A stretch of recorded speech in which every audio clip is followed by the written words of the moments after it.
Hey, good evening, everybody. This is Sean Kelly from Chasing Prophecy. Um, Michael must not be feeling good. He's not here yet. We're just waiting on my guest tonight, who is Joe Monteldo, who is really big into UFOs. And so, for the next 3 hours, um, sit back, enjoy, and have fun. Feel free to answer any questions in the comments. We'll try to get to your answers. Um, so, what do you think of UFOs? My personal opinion on UFOs is that they do exist. Okay. Um, do I believe that aliens do exist? Yes, I do believe they do. And it's going to, really open some eyes up. Um, Whenever I do believe that they're like making something up, something to do, and not to attack Earth, but I'm sure they got their little alien friends in front of them, or people in the government and such that are like in close communication with them. Um, so Joe has a lot of experience um, with the UFO community. He also has a lot of experience in the DNA, or the different eye colors. you know, we're going to have to wait until he comes on, and we can go from there. So it looks like I am running this solo tonight, so we'll see what happens. Um, for people who don't know who I am, my name is Sean Kelly, and I was the founder of the Pittsburgh Paranormal Society. Um, I formed it in 2006, and I started this show, 5 years ago with Jenny, and she's a little under the weather. Oh, before I forget, we are on UPRN Radio, 105.3 New Orleans and 107.7 Mississippi.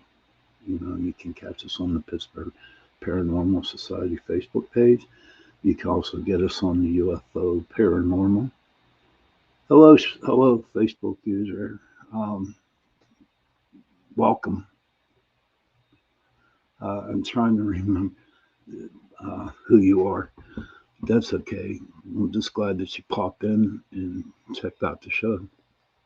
Um, so I guess we're still waiting for, my guest up here.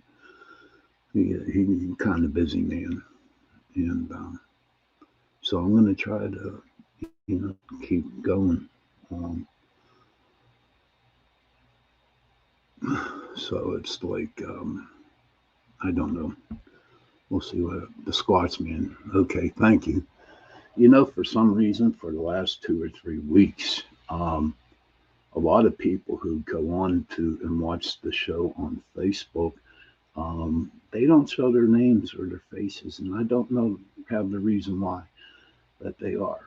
Um, unless it's a glitch in the Facebook itself. But I will tell you this, though, I've been having a hard time getting my notifications. I finally got them back after 5 days now, and and you know, it's kind of rough doing this by myself here. Um, Joe, if you're out there and you can hear me, please get on quick. So uh, I don't know. I finally got my my notifications and back, and it took 5 days to do it. So I don't know. It must be something in the air. Um, oh, that's kind of late. I'm getting all these Facebook messages right now. So if you hear some weird sounds, um, I'll tell you how much of a crazy day is. Everyone knows our intro that we have. So I had it all set up for today. And you know what? So I went to play the intro, and it's not there. And I'm like, okay, so this either is a test for me tonight to test my patience, or is this a test just to, just throw a monkey wrench into my situation tonight? I should quit leaning on this. Yeah, so there you go. That's better. So we do have a new thing here on Chasing Prophecy. The third hour, we have a special segment. It's called Into the Night with Sean Kelly. Um, and what I'm thinking now, since we're waiting on my guest, Joe, I'm going to talk a little bit about the paranormal, if everybody's okay with that. Um, and you probably heard my story. It's been a while since I said it though, but I have mentioned it on the show a couple times. But in 2006, I formed a group, Pittsburgh Paranormal Society, uh, here in Pittsburgh, and we went for about 17 years. You know, and that's a long time to have a group. Um, the reason why I got the group uh, basically was to do something on a Saturday night, and what we did was we would go to cemeteries. We would go to hello, welcome. Okay, I know Squatch is the one guy. This is Ernie. I bet this is Ernie. Hi, Ernie. Um, but what we did um, was go to cemeteries and different places to investigate because it just would do something on a Saturday night, and it was it was a lot of fun. Um, and but as time went on, I really got into. I mean, a lot of people like to go to different places and go and investigate. Like hospitals, like old hospitals, old libraries, and stuff like that. But it was different with the Pittsburgh Paranormal Society. October 2006, we actually did our first investigation at a client's house, and it was a lot of fun. We did go down, we did have our evidence, and it was like an eye awakening because at that time, a lot of people, you know, were like afraid to tell people about ghosts. They thought people would say that, that they were kind of crazy. You know what I mean? And they were. We all were. I mean, justice a little bit. And so we started doing it, and it's funny because we never advertised. Everything was done by the word of mouth. And at that time in 2006, I do believe Ghost Hunters were on for a couple of years right now, and so it was the new thing to do. Um, so people started watching that show, and so it got really big. But what was really cool with our group is that we actually did investigations for people. You know, sure we did our everyday cemetery, and yes, we did our everyday gun. And I love to say it's called Wilderness Road, and so it was a lot of fun. I know people are leaving, because let me give Joe a message here and see if he's coming on. I don't know. No, I'm just going to go with it.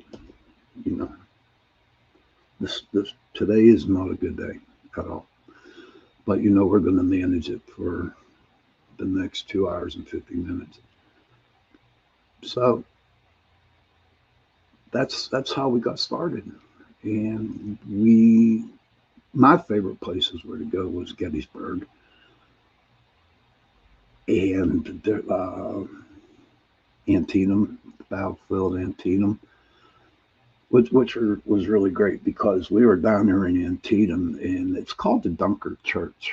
It was a big Civil War battle down there, and they have what you call the sunken road. Okay, and in the sunken road, that's where the Confederates, were hanging out. Um, and it was a good vantage point because what happened was a lot of the Union soldiers would cross the field, okay, and they were getting targeted by these people in this road.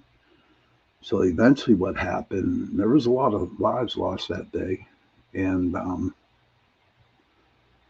what happened was the Northern Army, the Union Army, flanked them, on both sides, and they ended up shooting them, and it was like a bloodbath down there. But there was a lot of activity that went down there. It's a lot of residual, and what I mean by residual energy is that a spirit is walking at that time, like in 1863 when he got shot. So when it's a residual, he's like on a different plane, because all spirits are on different planes. And so whenever you're standing there and you actually see a spirit walking towards you in a Confederate uniform or a Union uniform, um, what happens is that they don't see you standing there, not at all. And it's really, really interesting. I'm really am trying here tonight, guys. You know, um, everything is just not working out right, and I'm just please bear with me. You know, but Gettysburg and Antietam were the best places for me to go investigate. I would go up there at least twice a year for like 20 years. Um, Thank you. And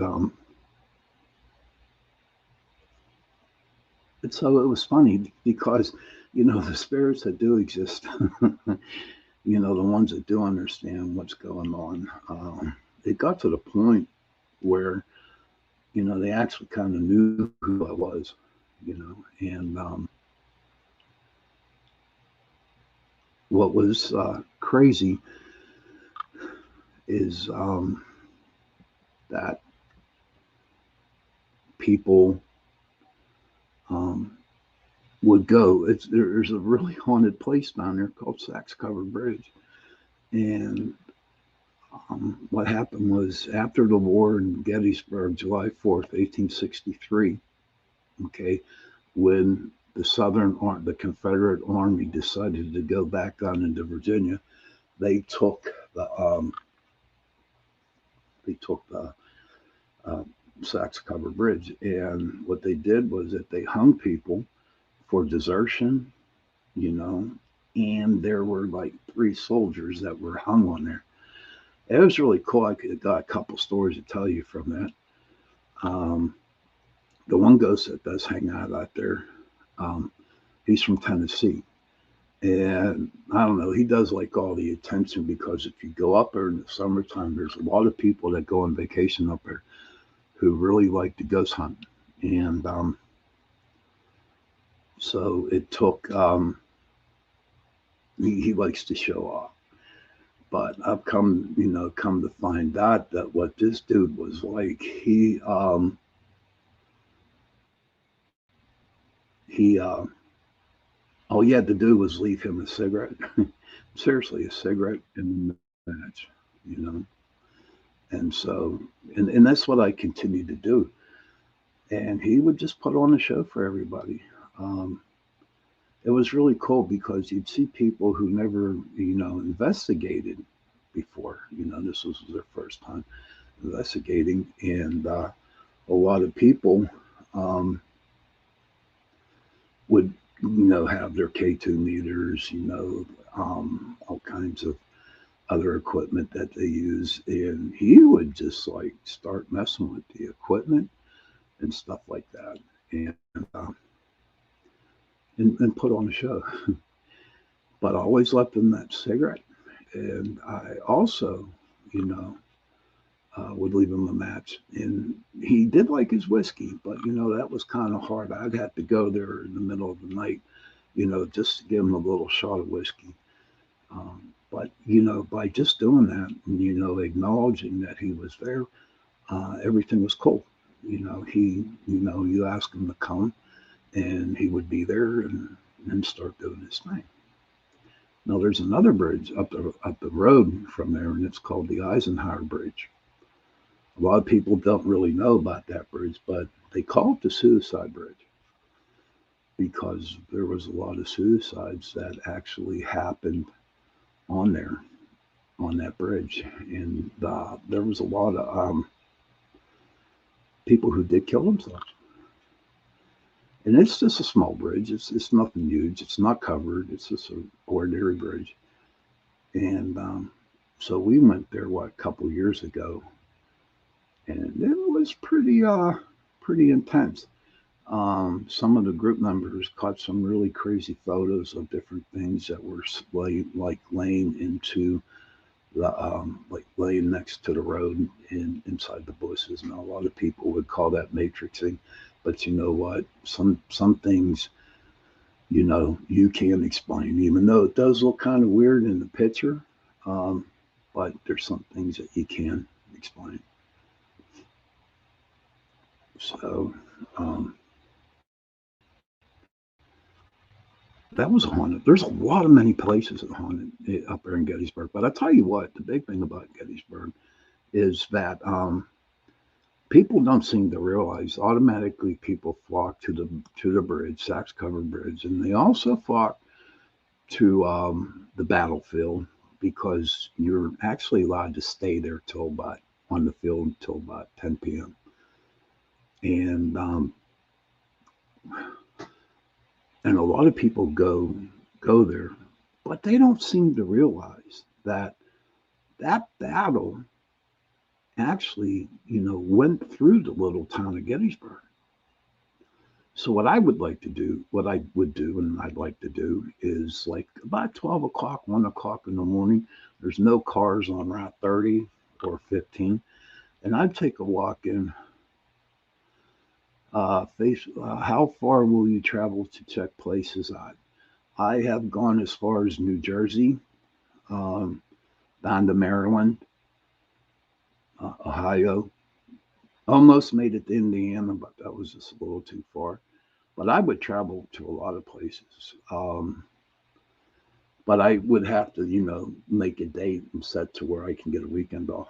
Um, I do like to travel and go to places for one night or overnight. Like we did a lot of couple trips down to Bel Air, Ohio, and that was crazy. Um, Bel Air, Ohio. Me and Jason were down in the cellar at one time, and we were sitting there doing the EVP session, and all of a sudden, Jason heard some shuffling of the feet, and as he was coming up, he just like this dude's like 6'2", 6'3". He's a huge dude. Scared the crap out of him. There is in Indiana. Okay, my son's from out there. He's living out there right now. I hear there's some kind of farm out there or a farmhouse of some sort. I think I read it. I do believe I'm friends with people from Indiana that do have a ghost investigation team. But as we were down at Bel Air, Ohio, um, he just fell in my lap. And there was another guy in my group, and he saw the exact same thing. Okay.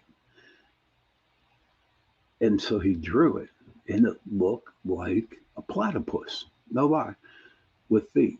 And the reason why is that he drew what he saw, and down there in the Bel Air house, they have things that people write, their experiences on what day, during what time.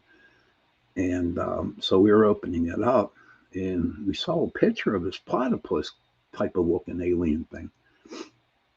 And Roy, he pulled out his drawing, and it was the same picture that you saw. Now, a lot of people um, might think you know, everything is just like, you know, a story, or it's like something to tell people. You know, where's your proof of the pictures? Where's your proof of audio? And to be honest with you, there was a lot of times that down in on investigations, you don't get pictures. You don't even get audio sometimes. But if you do get something, um, honestly, it's luck. It's like the luck of the draw when it comes to audio or video, or even, you know, a regular picture. Uh, right now, you don't have to go and spend all that big money out there to, you know, for a camera of some sort, because the phones that they have out now work really, really good too now. And especially like what the iPhones and stuff like that. I have an Android, and it really, really works great. Um, I take some awesome pictures with it. I also get some awesome video. And what else is cool about it is that it also has a recording system, like a tape recorder on it. And um, I actually did EVPs with my phone. Just caught a couple noises here and there, and but nothing really big, you know. And so, but it's just like I remember back when I started, you know, the biggest thing that you could get was a K2 meter. And do you remember them old video cameras that were like this huge? Yeah, that's what they used. I never did one there. I just didn't really feel like having one. For me, what I had and started in 2006 is what I have today, and that's just a simple K2 meter and a voice recorder. That's all I have, you know. See, to me, those are the two best, you know, working equipment for gus hunting. Now, don't get me wrong. I mean, they got some very good cameras out there. Uh, Jason, he has some very, very, very good cameras, and you know, the SLS camera that just came out. Um, they they work pretty good. They're like stick figure things. I don't know if you saw them on the ghost shows or not, but they're pretty interesting. And so back to the Bel Air house. I remember that weekend, or it was the weekend, because we've been down there 3 or 4 different times. And when we go down there, we would usually go for 2 nights, Friday night and Saturday night, come home Sunday. So what happened was one time we were down there, and we were there Friday night. We were investigating, and it was great. I mean, the house was happy. The spirits were showing themselves. I mean, it was a very nice, relaxing investigation. And then, hello, Facebook user, sir, whoever you are. I don't know why they're not letting you put your names up. They're your pictures. But so that Friday night, it was one of the best investigations that I ever been on. And so what happened was that Saturday afternoon, and it was really, really crazy because all of a sudden, okay, all of a sudden, you started to feel the house turn from a happiness to a real dark, evil type of deal. And that night, okay, that night, it was one of the most scariest, like, investigations ever. People were getting, you know, touched, they were getting pushed. It wasn't good. So for a house, and it's crazy because a lot of people say, oh, it was just a figment of your imagination, and I got a lot of that, but it really wasn't. Um, It wasn't a figment of my imagination at all. Even the other people. Hey, River, how are you? Good to see you. Good to see you. Thank you for stopping by. Talking a little bit paranormal here before my guest Joe comes on. Good to see you, River. Thank you for being, coming in. If you have any questions, anybody out there about paranormal investigating or ghosts or whatever, feel free to ask and we can kindly answer them. So that it's not. I've been to many places, especially the Bel Air House, because it's really like I was like drawn to it. You get drawn to places like that. Now, was it the spirits that inhabited? I mean, Friday night was a happy ghost, happy spirits. Okay, honestly, they were happy spirits. And then Saturday night, all of a sudden, it just turned into something evil. And for the longest time, we really couldn't figure out what the hell happened. So we kind of think that with the house that sat there, it's all the energy that's inside the house, or the energy that's in the house that releases out there. Uh, I'm glad. Yes, it is. Sebastian, thank you, Sean. Operation Bluebeam seems to be popular again. Yes, sir, it does. Um, isn't that crazy what's going on out in the world right now? Um, we'll get to that later on, hopefully, when Joe comes on. But so, and it's just not the Bel Air House, but there were other places that we actually went to where it just seemed like the house was emitting all this negativity. What are your thoughts out there, everybody? What is your thoughts?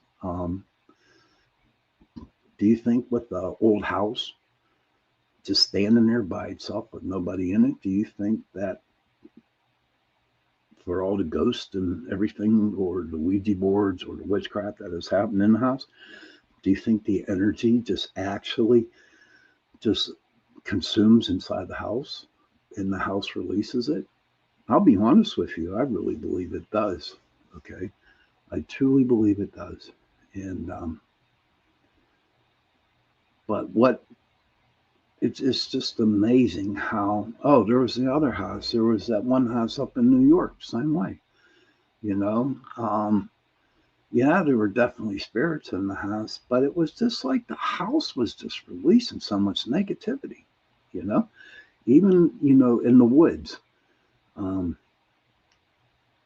it was a lot of negativity. It just did not start. It did not feel right. Okay, um, no one got hurt, thank God, but it really kind of did mess with your mind. Um, but things went okay. There were a couple other places like Gettysburg and here in Pittsburgh, and that's where I'm from.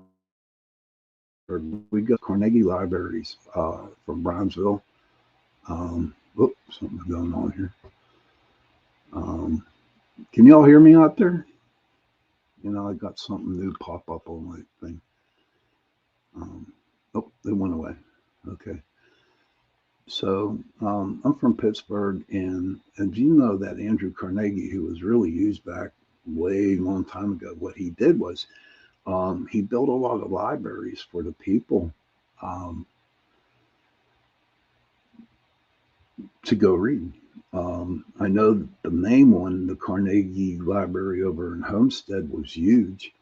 Okay. And what happened was at the time he built this library, there are many reasons why houses hold haunted energies, like location, the owner's energy, like ley lines. Thank you, Sebastian. Thank you if I'm coming through well. Great.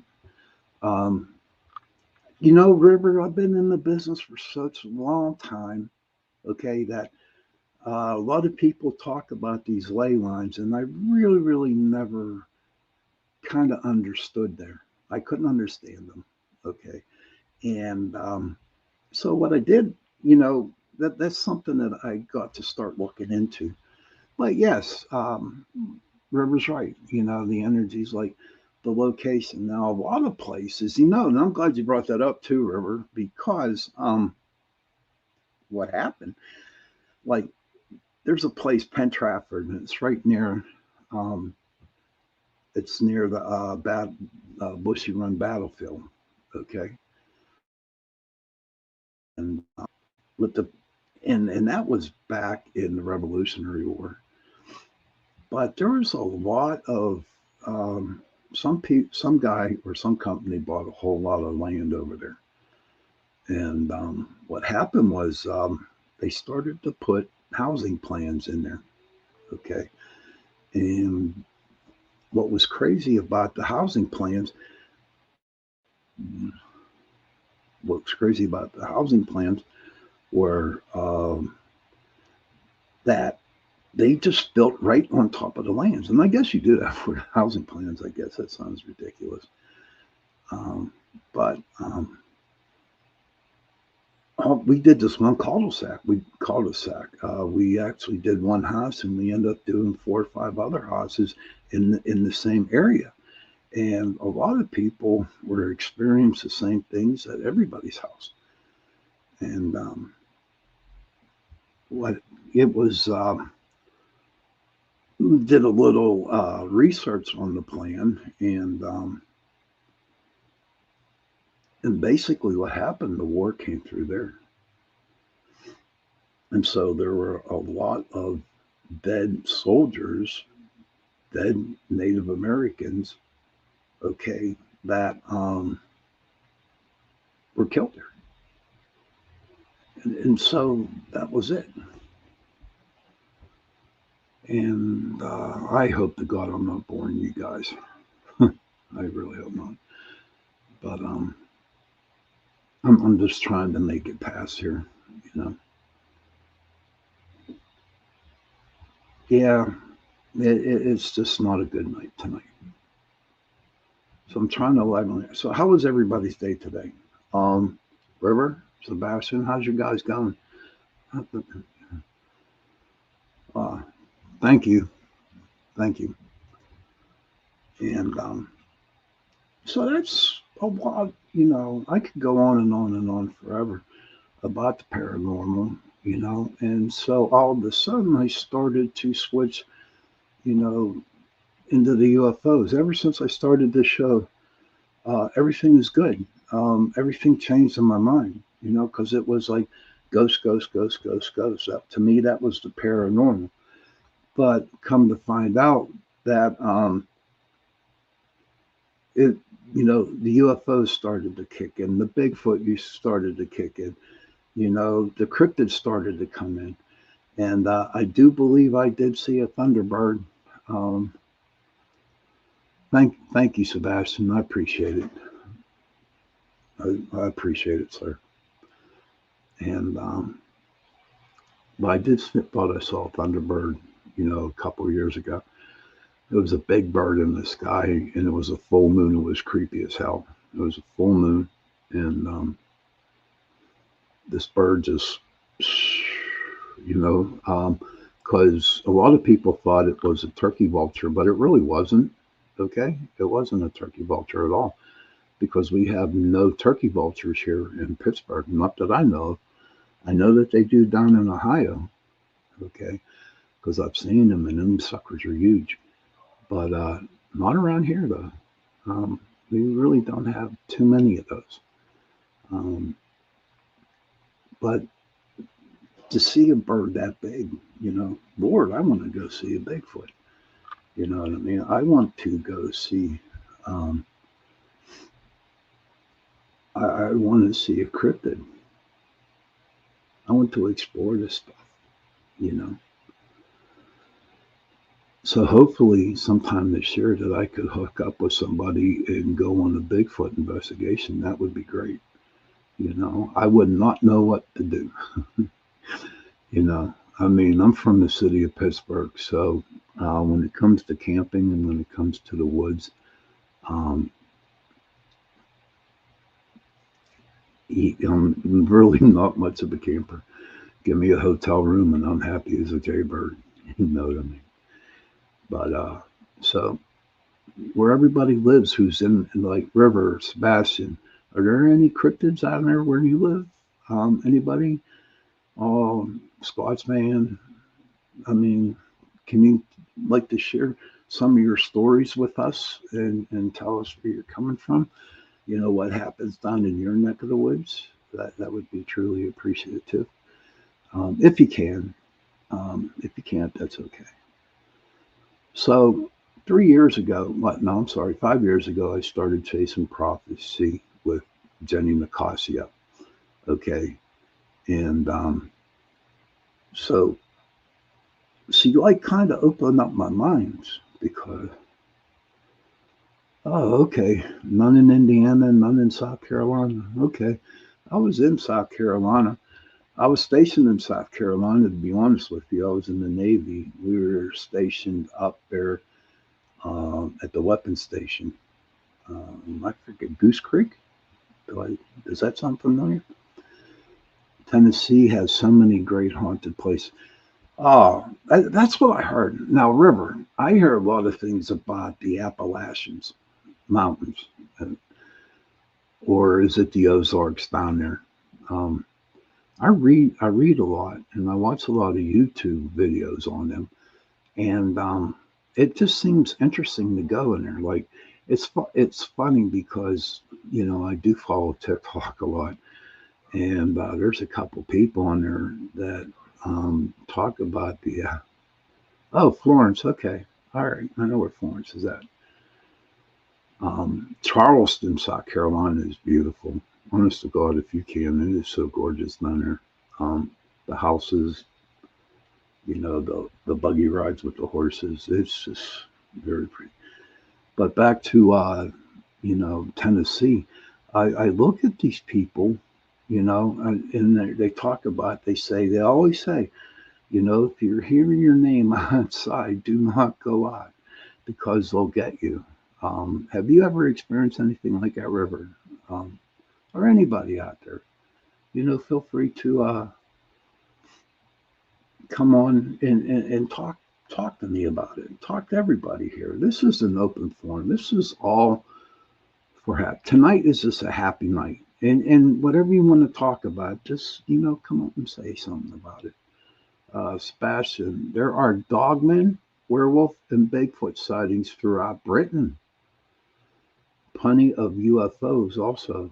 I have had many ghost and paranormal events. Oh wow.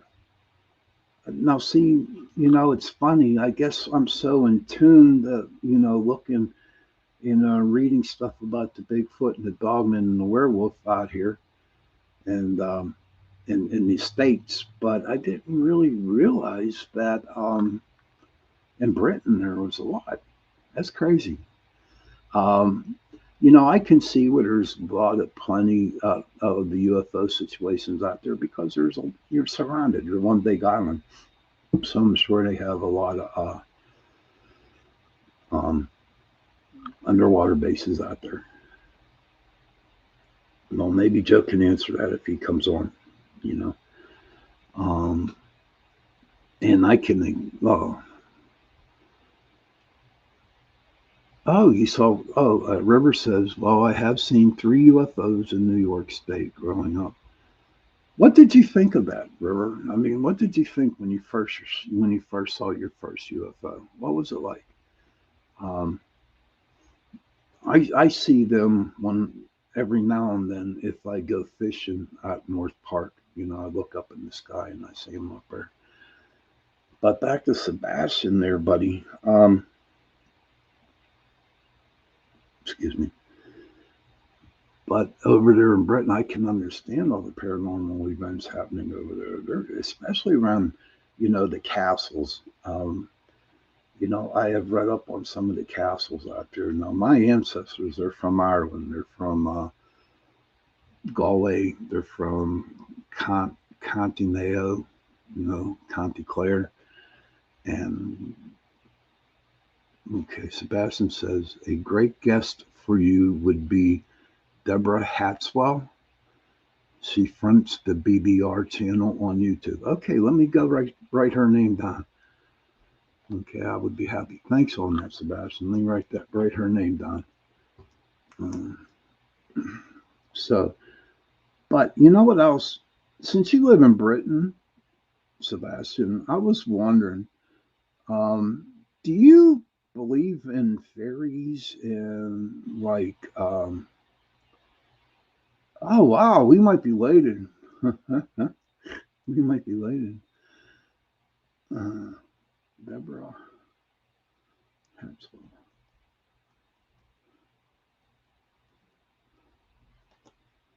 Thank you for that.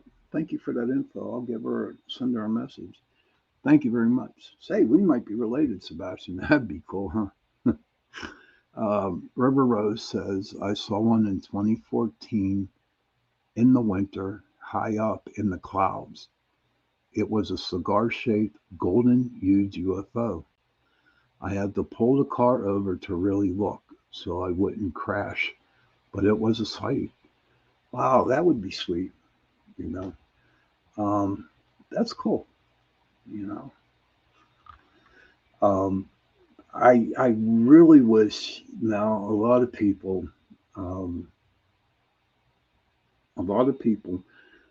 think that for me, I'm like hands-on type of dude. Okay, so for me, paranormal investigation, I have seen ghosts, I have dealt with ghosts. I know that they do exist. Now, when it comes to the UFO and aliens, do I believe in them? Yes, I do. I really, truly do. But in order for me to work out right, um, to really believe is that I want a UFO to land in my backyard so I can touch it. Isn't that funny? But and I actually want to shake the ET's hand. Does anybody out there like River Sebastian? Have you ever thought about if you actually did meet an alien? What would you say? What would what would you do if you actually saw an alien face to face? Um, I would like, as a joke, I said, take me to your leader. My leader's not so hot nowadays, But I don't think I could ask questions because if I understand correctly, the aliens they do, you know, they can read your minds, they can talk to you through your minds. That's very, very possible. That would be pretty cool. I just want to meet one, you know. Who knows? Maybe someday I will. Or maybe that spaceship will land in my backyard. Or maybe if I'm at the Kinzu Dam here in Pennsylvania, there I'm not. Sebastian says I'm not too sure. It's a good question. Yeah, it is. But so everybody, kind of like think about that for a little bit, and just tell me what you would think. If you can't give me an answer right now, um, you know, if you can't think of an answer right now, save it for next week. River says, I am not sure what I would do. I guess it would depend on the alien, how well behaved they are. That's funny. That's funny. How well behaved. Was there like 11 different types of aliens out there? And I don't know. People are saying, the reptilians or the grays and uh, stuff like that. I don't think so, to be honest with you. I just think reptilians look like a reptilian. Sebastian says, my sister saw three shadow people or dark shapes. She and her dog got off quickly. I don't blame you. I have a theory behind the shadow people. Okay, here's my theory behind it. If you look at it right, the ghosts and the spirits are on another plane, okay? And here's our plane, and there's their plane. So when they walk on that line, it's like them walking on a tightrope, okay? To where our light is imaging their shadow onto a wall of some sort or wherever, whatever is going on here. Facebook user says Brandon said when he was 19 or 20 years old, he went with friends out to the grave site in Kokomo, Indiana. The little grave site called Jerome Cemetery. In the month of October, in Darkwood area, no more than 30 minutes there. We started getting, acting, walking around. He was in back, my friends in front of me. He remembers getting there. Next thing he knows, my friends were saying that he was not himself, and they told him his eyes turned straight black and talking strange language. Next thing that's pretty creepy. It seems like he was probably overtaken, um, actually been possessed. And that happens. That's one of like some of the real crazy things about whenever you go ghost investigation. I like to bring this up a little bit too about the safety of investigating. Um, you always, you could go see a lot of uh, players take a little, they watch on TV that they bring their camera and K2 meters and or whatever, and they see it on TV. So people decide to go out and actually do that. But if you do not, honestly, if you do not know how to protect yourself, you can get like really hurt. Um, you can get possessed. You can, get scratched. You can get bit. You can get um, a lot of bad stuff. A lot of bad stuff can happen. So what I suggest to you would be to like go with somebody that knows what they're doing. But back to the shadow. That's my theory on it. Um, they're on their line and I'm on my line, and so that's the way I look at shadow people. I do have some good pictures of shadow people taken on investigations. I got some really good evidence of um, um, spirits. You know, I don't know how to use the share button, but if I did, I would show them. So maybe one day I will be able to do that. So that's pretty cool. Um,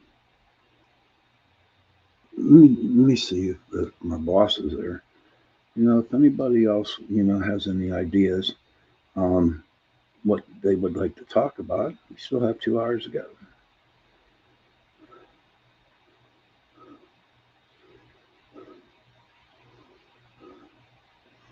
Hmm. Nah, it's too not at all. All right. So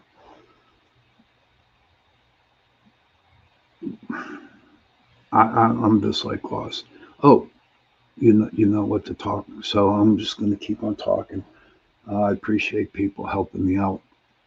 In the rooms, for me to continue talking.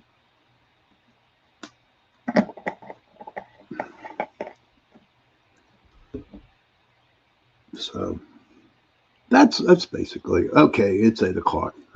Now we can take a little break. Okay, it's 8 o'clock. I want to thank Carnation for actually sponsoring Chasing Prophecy, the second hour.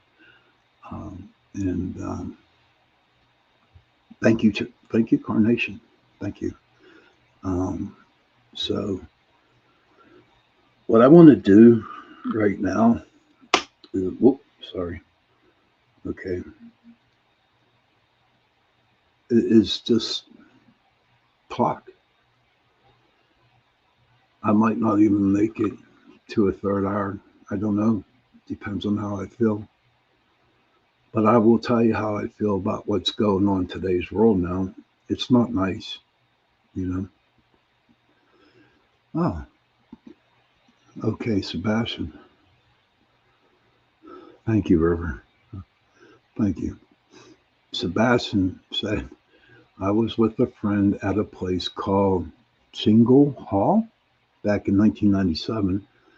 We were at the top of the stairs and he was hit in the face. There was three of us there at the time. On another occasion, he was there with another team and he was burnt several times on his body. That's the first one for me, Sebastian, honestly. That's the first time for me ever hearing somebody been burnt. Huh.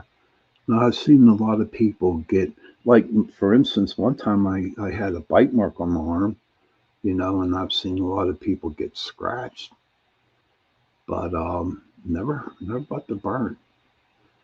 Now, Sebastian, your friend who got hit in the face, was he being like rambunctious? Was he like calling out the spirit? Was he not, being serious about the investigation? Because that happens a lot. I mean, if you go into an investigation um, and you want to go out and you want to try to, get some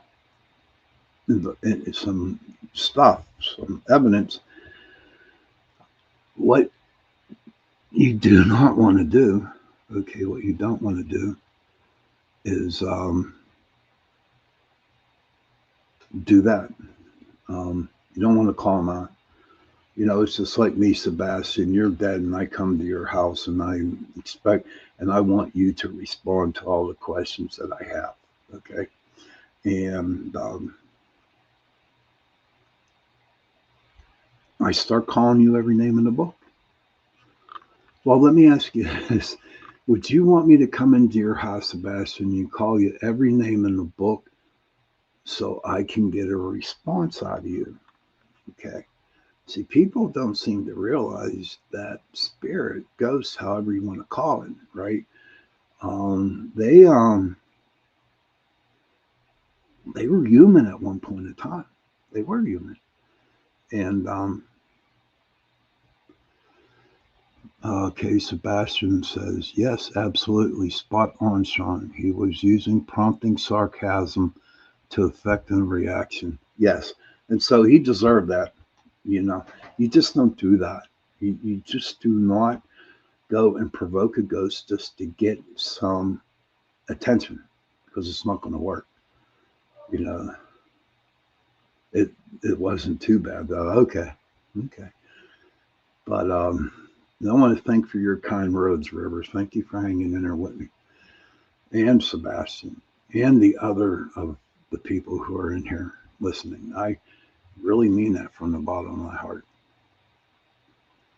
And so you just don't go into a house, and you just don't go into um,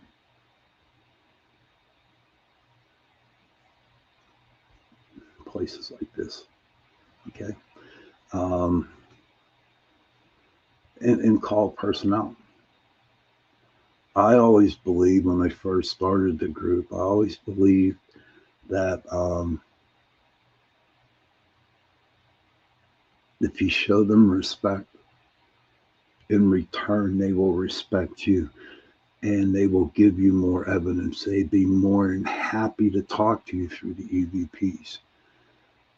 Sebastian said, we had an early encounter that resulted in scratching. Here, I can put this up and read it. There we go. We had an early encounter that resulted in scratching, dragging sounds that were amazing and scary at the same time. Wow, this must have been like a really crazy place to go to. Um, hmm, that sounds really, really interesting. I like places like that. To me, um, thank you, Sebastian. But you know what? What's crazy is I like things like that. I look forward to that. Now, a lot of people ask me, well, how do you feel when you go on an investigation? And I'm like, okay, the most exciting part about an investigation, everyone thinks I'm going to say, you know what? Hey, um, it's probably catching all the evidence you want, and having, getting good evidence, getting good pictures, EVPs and stuff like that. But you know what the most important thing for me is? Okay. What the most exciting thing was that actually preparing, going to the place, doing the research on the house or the place. Um, charging up all my batteries to go to the investigation, getting in my car and driving out to the investigation. Because I'll be honest with you, everybody, when you investigate, think about it, right? You're sitting in a room, in a dark room at night, no one's around, and you're talking to something that might not be there. It gets very boring. It really does. And all you do is just snap pictures. But everything that led up to the investigation was the exciting part for me. The investigation, my concern was that the people who went with me on the investigation, they would actually have fun, or I could teach them a little bit. And then there was, times where after the investigation, we would actually look at our evidence that we had. Okay. And the evidence, Watson, was great. It was because I remember when we first started, right? Okay. We had digital cameras. Um, and with the digital cameras, we took like about, oh my God, like each one of us took like 400 pictures. I'm serious. I'm being honest with you. And the next day, that Sunday, or, whenever we got the chance to look at them, going through 400 pictures. Is that crazy? And it was fun. It was boring. It was crazy. But sitting in front of your computer on a Sunday morning with a coffee and cigarettes in your hand and just going through each picture. And so as time went on, okay, as time went on, um, I finally got it down to a science. And maybe I'm going to share this with you and anybody that's actually, looking at pictures of stuff, um, of any evidence of some sort. What you do is that you just look at the picture and you find a different anomaly, right? If you find a different anomaly, okay, save it and then go to the next picture and then to the next picture until you see another anomaly. And after you go through all your pictures, okay, um, then, take the day off, and then go back the next day and then pull those pictures up from your files and start looking through them. And it'd be crazy, what you pick up. Now, a lot of people pick up orbs, okay, and I'll talk a little bit about the orbs now. Um, orbs are like, you know, like like a curse word in the paranormal. Okay, you got your dust orbs. Okay, you got your dew orbs. Okay, you got your water orbs. You got all these different types of orbs. And I know that when you first go out and you snap a picture somewhere, you're going to see all these little orbs all over the place, and you're going to think to yourself, oh my God, they're ghosts. Look at all the ghosts in this room. And basically, it's just dust someone kicked up. And um, my thing at the time was kind of hard because I didn't really want to rain on the parade and say, no, that was just, dust and that was just dew coming off the trees. But I had to be honest with them. And yeah, they were disappointed and some would fight with me, yes. But to me, I do believe in orbs, okay? And how I believe in orbs is that if I am investigating a place and I feel energy that is around me, whoever's with me, I will ask them if they could please take a picture of me. And what happens is they'll take the picture, and then all of a sudden, this big, like, gigantic orb will happen. Okay. And it just shows up.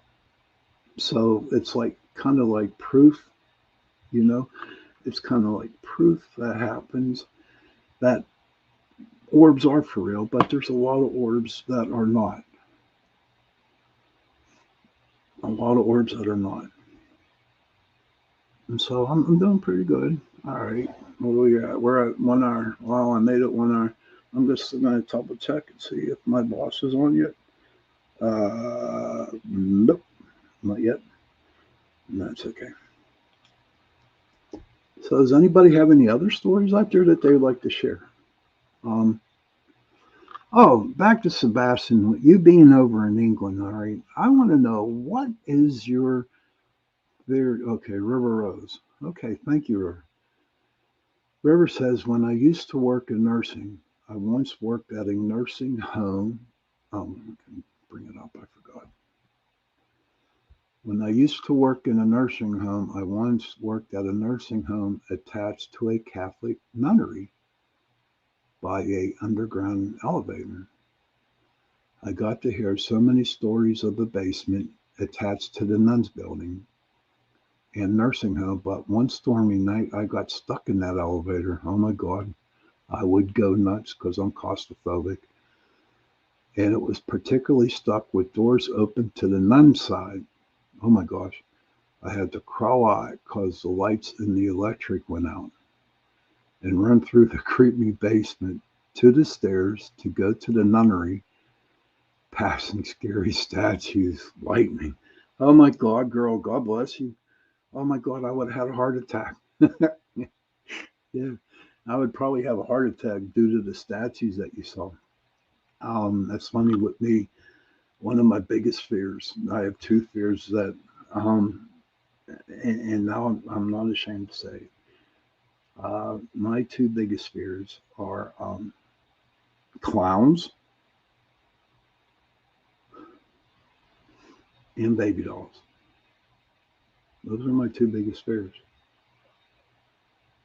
clowns and baby dolls. And I can go to the most demonic house out there, not a problem. I can go to a place where there's pure evil, not a problem. But you put me in a room with dolls, or you put me in a room full of clowns, I'm gone. I'm done. That's it. I remember one investigation we did.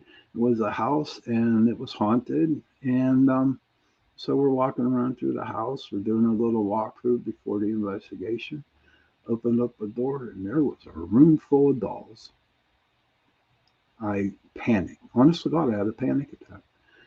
And I just had to get out of there because I can't deal with dolls. I don't know. There's just something about dolls that kind of like freaked me out, you know. And clowns. Oh my God, people used to like send me messages with scary clown faces on them, and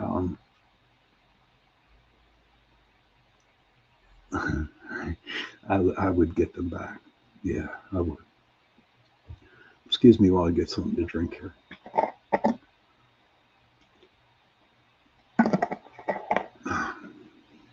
There you go. That's better.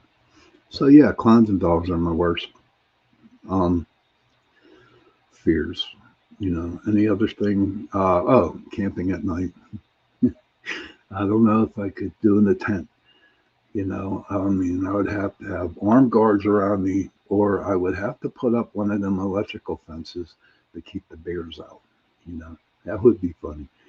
Um, but eventually, hopefully, one day I will be able to do, a Bigfoot hunt. I know coming up here in Pennsylvania, I think it's Clearfield, PA. I'm not sure, but there's June 9th, I do believe they have a big Bigfoot um, kind of expo of some sort. They're having some kind of real big, um, Bigfoot, show, where everyone comes out and people speak. So there's a very good possible chance that I might be going to that because I do know some of people that do go over um, and do that stuff. So maybe I might get my opportunity and do it there. You know. So what about the world today? I know I'm going all over the place tonight. But that's okay. You know. What about the world today? All you got is all this crap that's going on in our government, all this crap that's going on in the military, you know. And I'm going to be 61 years old on June 4th, okay? And when I grew up, we had none of that crap, okay? Back then, the government was great. When it came down to election, you voted your party. That's how you did it, okay? That's how you did it. You voted your party. There was no, oh, I'm going to try to go out and burn you. I'm going to go out and try to burn, you. And, I'm going to try to do this in order to screw the election up. Nothing like that ever happened. Nothing happened like that.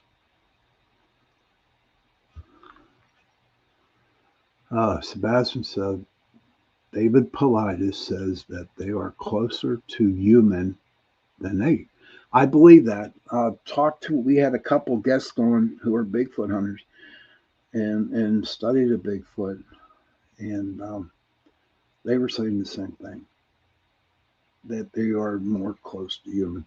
Some people believe that if maybe I'm wrong, please tell me if I'm wrong. That they were the Nephilim. River could help me out on that one, maybe. That they were the Nephilim that came down and actually had, you know, relations with, women. Who knows? I forget how it goes, but yeah, I heard a lot about that. And you know what else? We had a guest on. He's a friend, and he was talking about quantum science, quantum physics with that. I'm not pretty sure.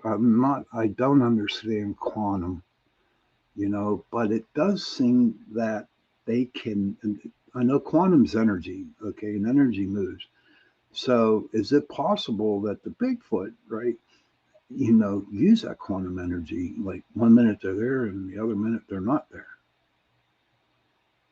You know. Well, Sebastian says, let me bring it up.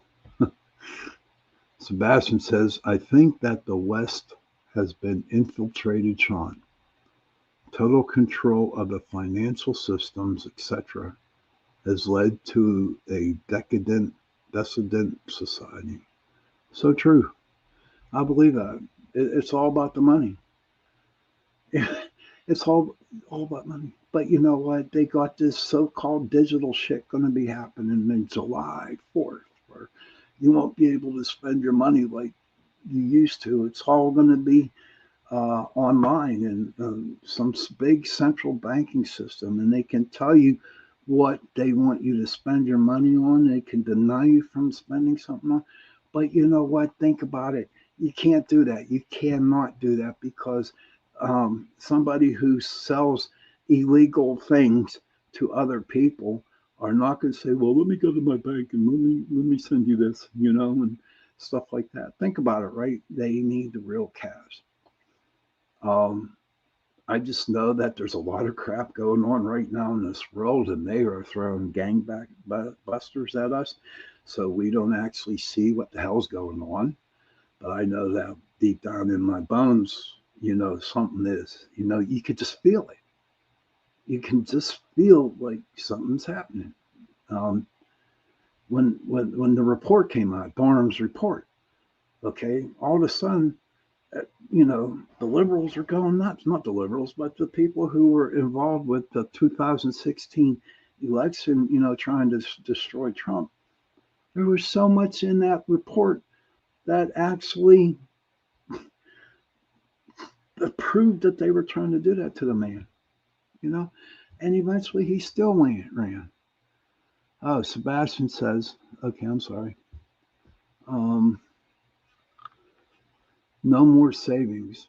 July for you and December for us. Oh, wow. Thank you. So we can't have no more savings.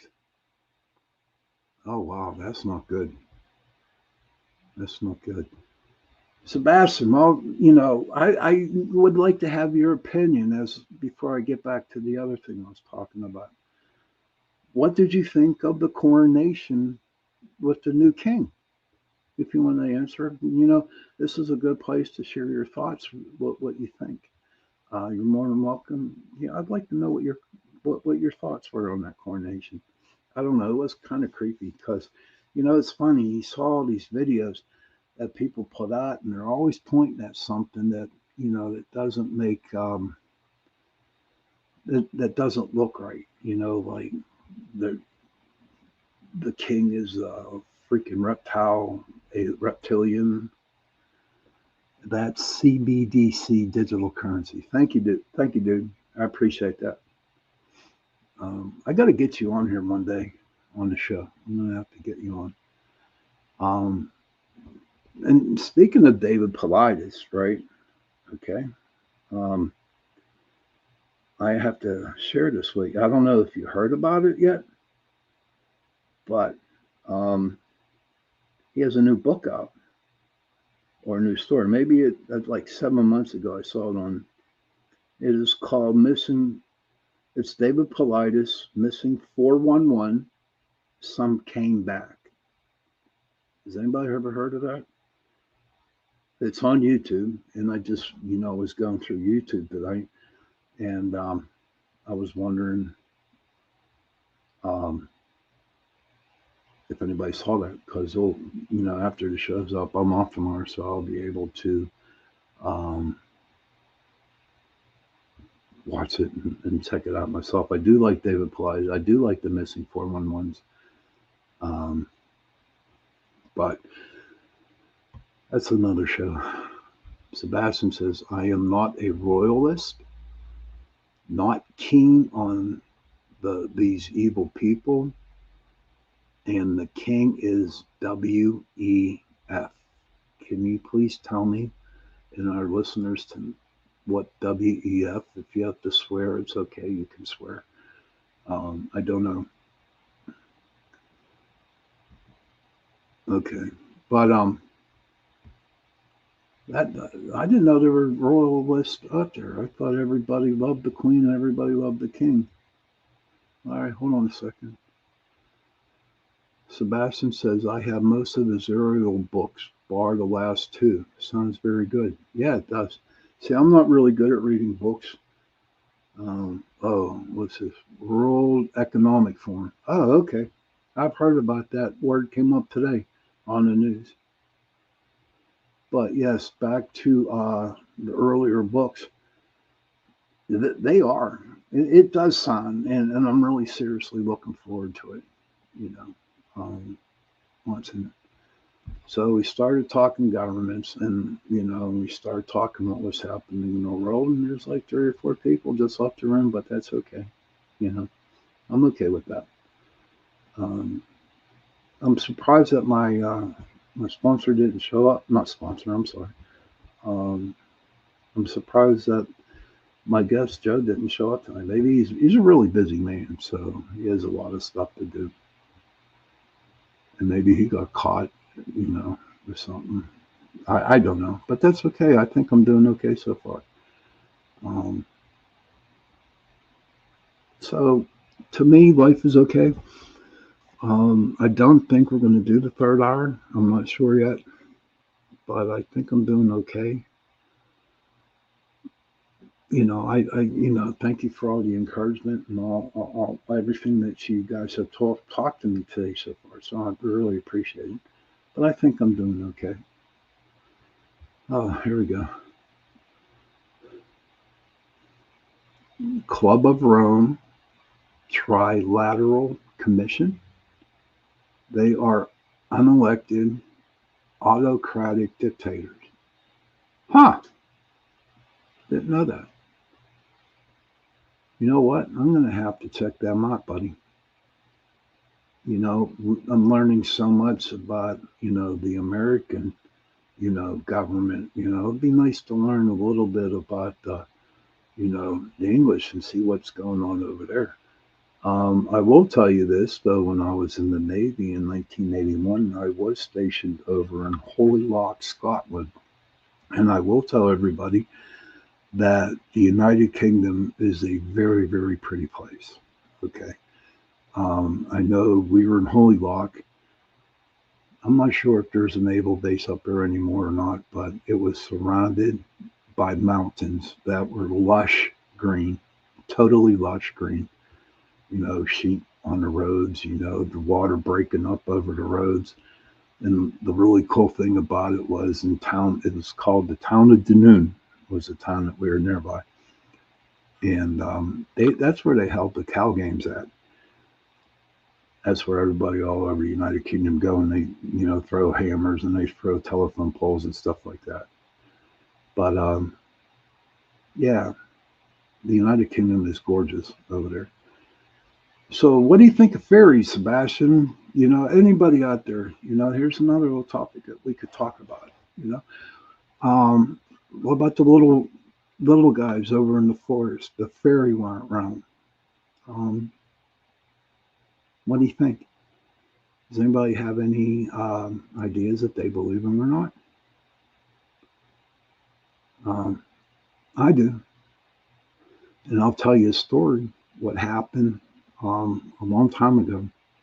So me and my wife are divorced, and I was living over in an apartment over maybe about 15 minutes away from them. And this in this apartment complex, they built like different gardens. They planted flowers, they planted like tomatoes, and they planted cucumbers or whatever. And then one Saturday evening, um, okay, let me get back to my story that I showed. Sebastian said some think them very real, Ireland and England. I believe that, dude. The mounds and circles, yes. I did a whole show on that one time. It was pretty interesting. Um, it was real interesting. I do believe that the goddess was, oh, Morgana Le Fay. She was like the queen of the underworld, but she was like, she kind of like helped the leprechauns and stuff like that, the fairies. But back to the story I was telling you about. So one Saturday evening, me and my boy, he was about 6 years old. We were sitting on a bench in the garden, just looking at it. And then all of a sudden, we saw all these lights. Like you figure they were firelights. Like we call them lightning bugs here in Pittsburgh. Okay, that's what we call them. I don't know what they call them anywhere else, but they flash green. That they let off a green luminescence. And what happened was, wow, was that we saw all these little lights going, and they weren't fireflies, they weren't, or lightning bugs. What they were was just like little white lights going all over the place.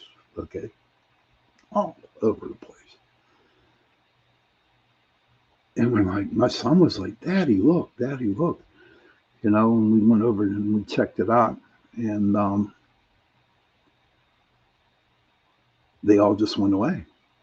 So the next morning we went in. The next morning, me and my boy, we went over there, and what we saw was a fairy ring, a circle ring of mushrooms, and they call them fairy rings. Exactly where the lights were shown there, you know.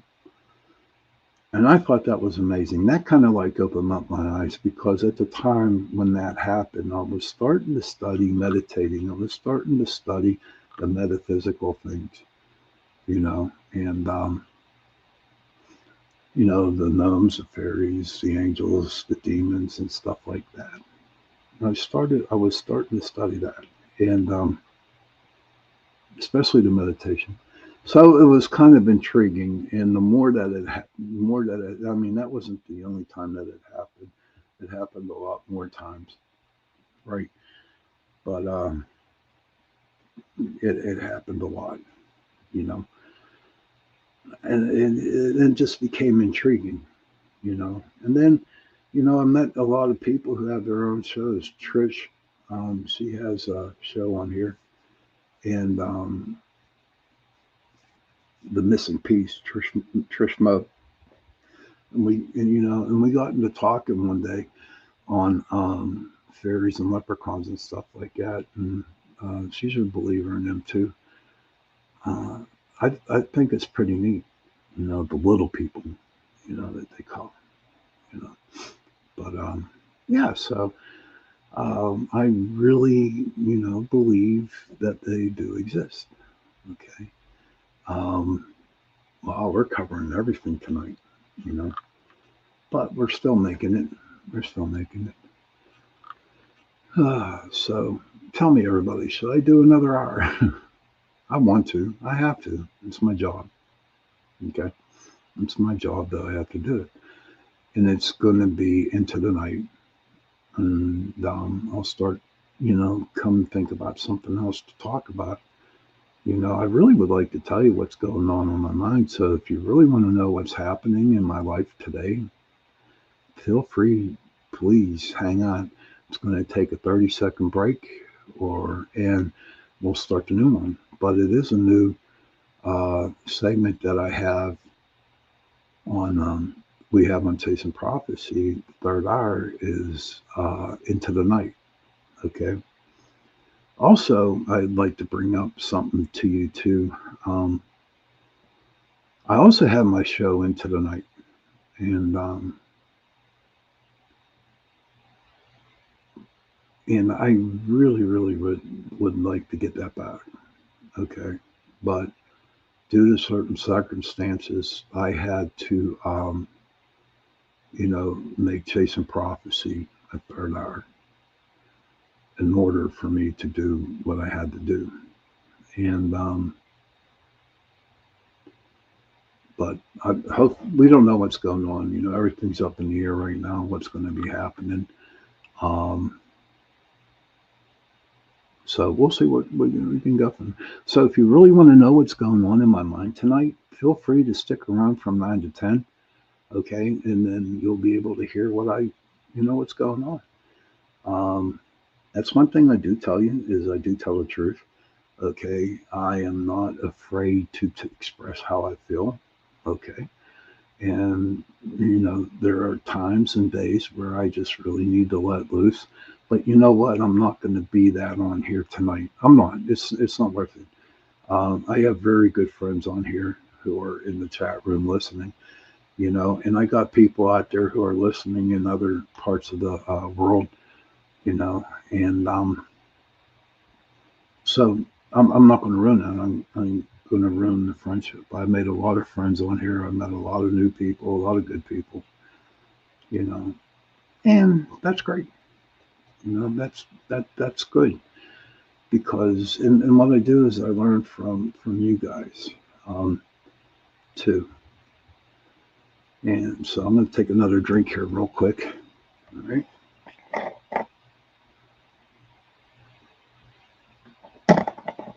I'm going to take another drink.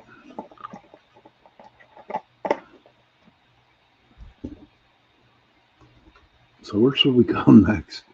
Um, I don't know. Anybody else have anything that they like to bring up? You know, I don't know. I know what we can talk about, and I'm going to talk about this on the third hour too. Mental health. This is May's Mental Health Awareness Night month. Okay, and I will be the first one to tell you that I do have mental health issues. Okay, um, I'm no doctor, but I can actually tell you, it has affected me a lot. I get very depressed. I get very anxious, and it's not good. It's not good at all. I used to take medications. I don't take them no more. Maybe that's the problem because what's crazy is when I took the medications, it made life a lot worse for me.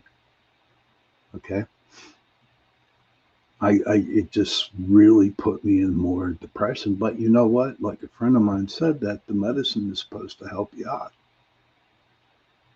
Maybe it was, but man, I did not like what it did to my body. And so I go out there, and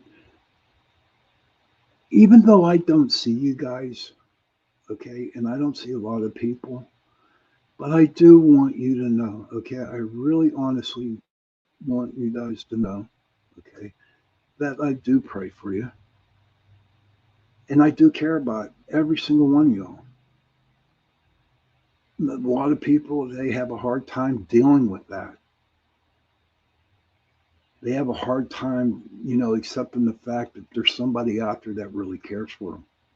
You know, no, I'm in no secret relationship, so I'm not yelling at a girl or nothing like that. Get that off the chest.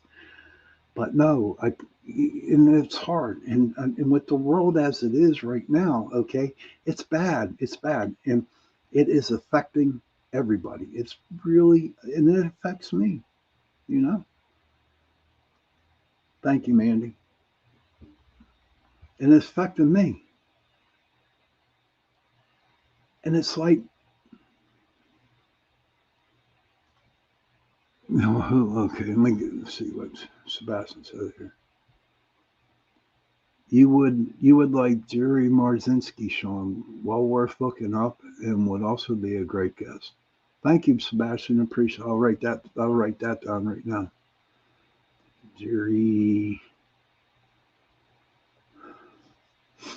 Marzinski. Okay, Marzinski. Sebastian, we're going to have to get you on here one night. I would like to have that. You know, but back then it's like, all the shit that's going on in the world right now, and it's really affecting a lot of people's mental health. Honest to God, it is. You don't know what to do. You don't know to go out and give them a hug. You don't know if you want to go and and punch them out. Um, thank you, thank you for the prayers. Everyone needs prayers. Everybody, everybody needs a prayer. Everybody. But here's something that everybody. I mean, how hard is it to go up and give somebody a hug? Seriously, how hard is it? How hard is it for you to go and see somebody that is not doing good, and you can't, and just sit down and listen to them? Or, not even let you just listen. You don't have to talk. How hard is that? Do you know how many people crave a hug? Do you know how hard it is? A lot of people crave that, you know. I work with a lot of people. I work in customer service, so I have a lot of people, that come up and say hello and they talk to me. But how about the people that don't work in customer service? Thank you, Sebastian. Thanks. It will be an honor of ours too, buddy. I'll talk to you later on in the week, okay? But you know, no one has it. No one has it. No one has somebody that they could say, "Hey, I'm having a problem today. Okay, how about come up? Do you mind sitting with me? You don't have to talk to me. Just sit with me, knowing that someone is there right next to me. But nobody will do it because they have no freaking time. They have no time at all, which is a bunch of bullshit because I will tell you guys something. I'll tell you right now. There's going to be a time in your life that you're going to need somebody, that you're going to need a hug, that you're going to need somebody. One day someone's going to come up to you and say, you want somebody to come up and say to you, hey, you know what? Everything one day. Seriously. If you see somebody hurting, if you see somebody, you don't even have to know the person just to go up and say hello. Or, that cliche, oh, I think you'll go over and help this old lady across the street with her bags. Do you know how far that goes? That was probably the first nice thing a person has done for that woman in 30 years. And all it is just crossing the road. And you wonder why people are all messed up. And you wonder why people are going off the deep end. Because there's nobody to fucking talk to. Excuse my language. There's nobody. And Mandy Renee says, or they are scared to because what has gone on this world. Exactly, Mandy. Exactly. You know, with all the anger, with all the fear, with all the judgmental bullshit that's going on out there in this world right now, it's all negativity. Total negativity that's going on out in the world right now. Imagine everybody in the world, all right, listening to all the bullshit that's bad that's going on, and they're releasing their angry feelings out there in the universe. Think about it, right? It's one big ass blob of energy that is negative, and it just hangs there, just hangs there. And so we're stuck under this huge blob of anger, of negativity. You know, there's one thing that I would like is that for one day, maybe break it up a little bit, maybe a little in tads or something like that, maybe little pieces, here and there. But maybe one day that everybody could just get along together and no fighting, no arguing, no nothing, and everybody loves everybody. One freaking day. One freaking day. Honestly, I would take 1 hour, to be honest with you. I'd take 1 hour. 1 hour won't hurt. And if the whole world can't do it, maybe you can do it for yourself. Maybe for 1 hour a day, 1 hour out of your whole day, that you just cannot hate on nobody, that you just love them and accept for who they are and what they're going through. Because sure as shit, nobody knows what other people are going through. And if they are hurting, go up and give them a hug or sit with them or tell them they're nice. But the big thing is, tell them everything is going to be okay. And that goes a long way. That goes a whole long way. Hey, Scott. Hey, what's up? Oh, my God. I haven't seen you in ages. How you doing, my friend? Oh, my God. Antoine. Oh, man. Good to see you, my friend. Man, it's been a long time. Oh, that was cool. Now, see, I'm telling you, I haven't seen Antoine in, oh, my God, how long has it been? 4 or 5 years now? Maybe more. And you know how I was just saying, if you ask for help. That's my boy. And here, it just proves. It proves to everybody in here, and it proves out in the world right now that my friend Antoine Scott that I used to work with, yeah, it was like 6 years, and he was my friend, and I haven't talked to him in 6 years. And all of a sudden, I'm going off on this and I'm going off on that, okay. But God was hearing me, okay. The Spirit was listening to me, and all of a sudden, my best friend, Antoine Scott, who I worked with for many years, pops on. So tell me, that just proves, it must, hopefully it proved to you that honestly, that he listens because he knew I needed somebody tonight. Spirit knew. Spirit knew because the crap that went on, when I first started the show. And it's like, and he pops up. If this is not proof, if you ask for help, if you ask, hey, I need a problem, I have a problem, can you please help me? And there he is, Antoine.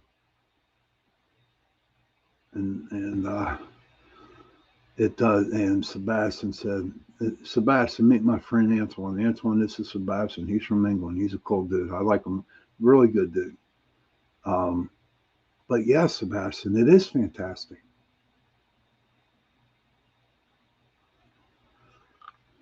Uh, let me put that up so everybody can read that, buddy. You knew that Spirit was who guided me here. Yeah, no doubt. Absolutely, dude. Absolutely, I knew it. Oh my God, you don't know how happy I am to see him. That's the truth. We had some crazy times at work, did we not? But it works, and it proves. It proves. Everybody who's watching this right now, it's proof. If you need help, you ask for it. Ask for it. And you know what? If you go and you give somebody, if you give somebody that message, if you go to that person and spirit up, yeah, okay, everybody leaves, but that's okay. That's all right because whoever's supposed to stay here, whoever's supposed to stay here is supposed to see this. See, I don't know why they had to go, but that's okay. But you know what? If you do a good deed, spirit will be there to help you. Yes, Sebastian, honest to truth. Um, Good spirits are at work. It's true. Absolutely. So if I could reiterate, right, somebody, who has, who needs help, just go help them because you will be rewarded like I was rewarded tonight with Antoine coming in the room. If that is not proof right there, it's proof.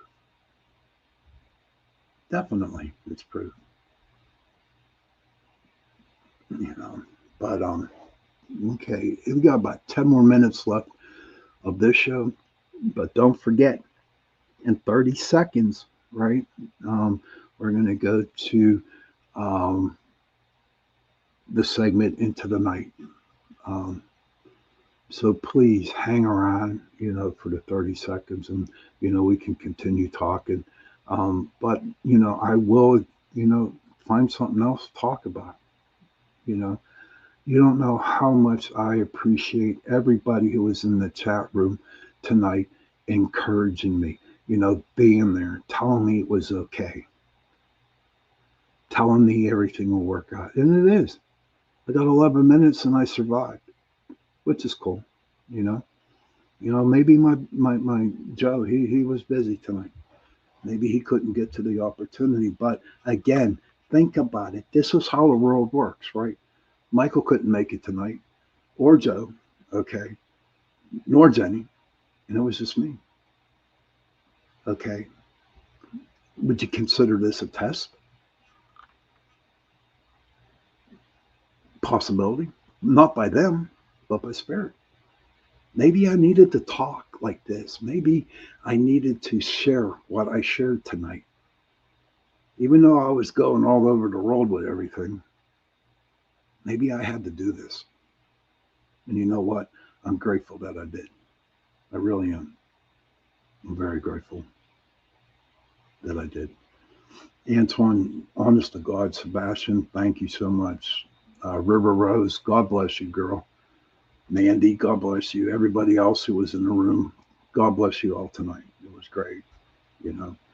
Um, so that was great, you know. And for the people who's not going to stick around, right, you know, after this show's over with, um, I would like to share with you that I close on my shows into the night with. And oh, hold on. Hello. Sebastian says, pass with flying colors, Sean. Not a problem. Thank you. Appreciate it. And I appreciate you. I appreciate you a lot. But I'm going to share with you how I close my shows on Into the Night, okay? And um, I hope you enjoyed, you know, this segment of Chasing Prophecy. Oh, Scott come back. So he says, Antoine says, spiritually can be incredibly beneficial for people. It provides a sense of meaning and purpose, which can lead to the greater fulfillment in life.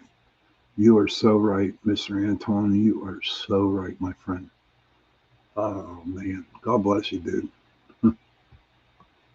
But parents, please, you know, if you can, if you can, please go up to your children and give them a hug and tell them that you love them.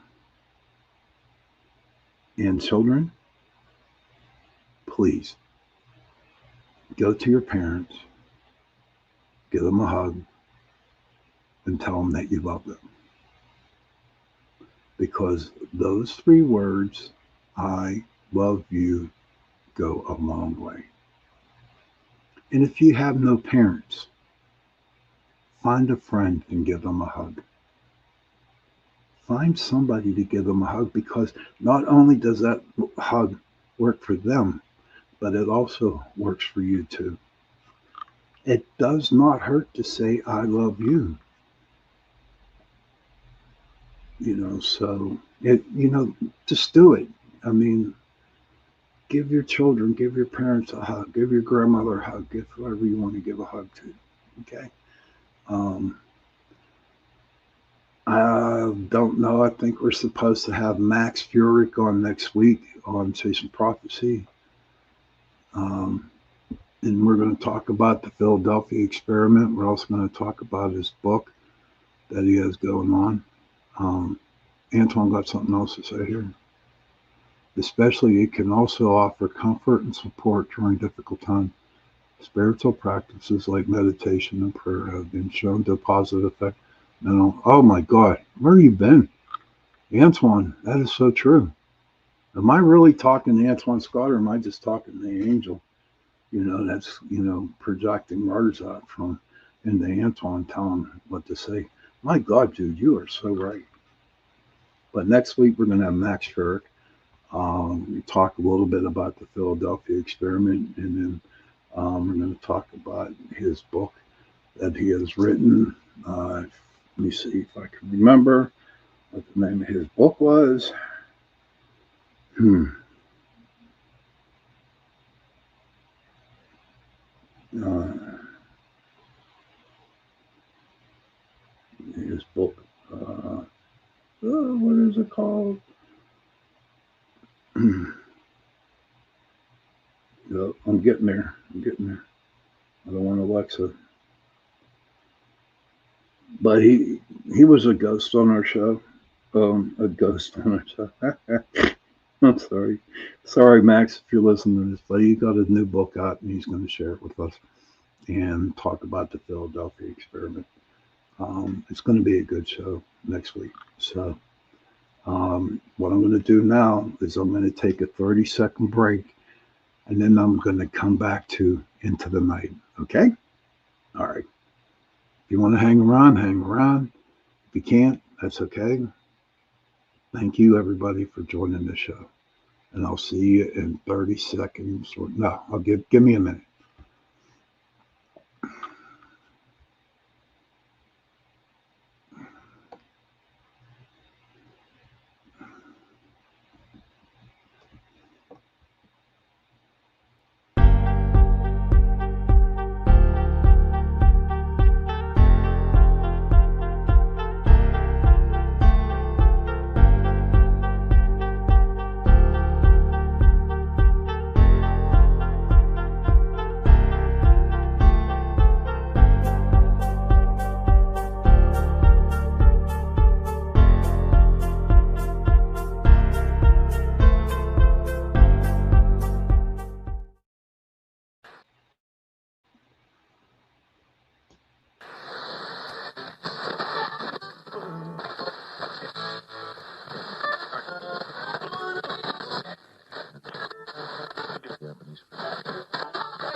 Hello, welcome back.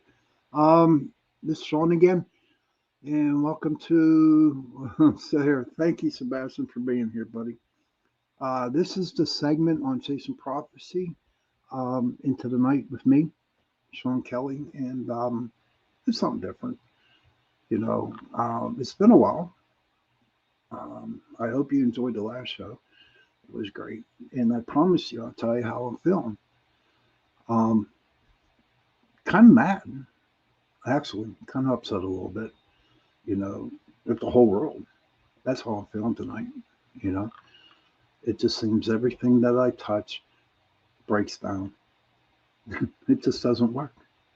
And it was just one of those days, it was one of those weeks where um,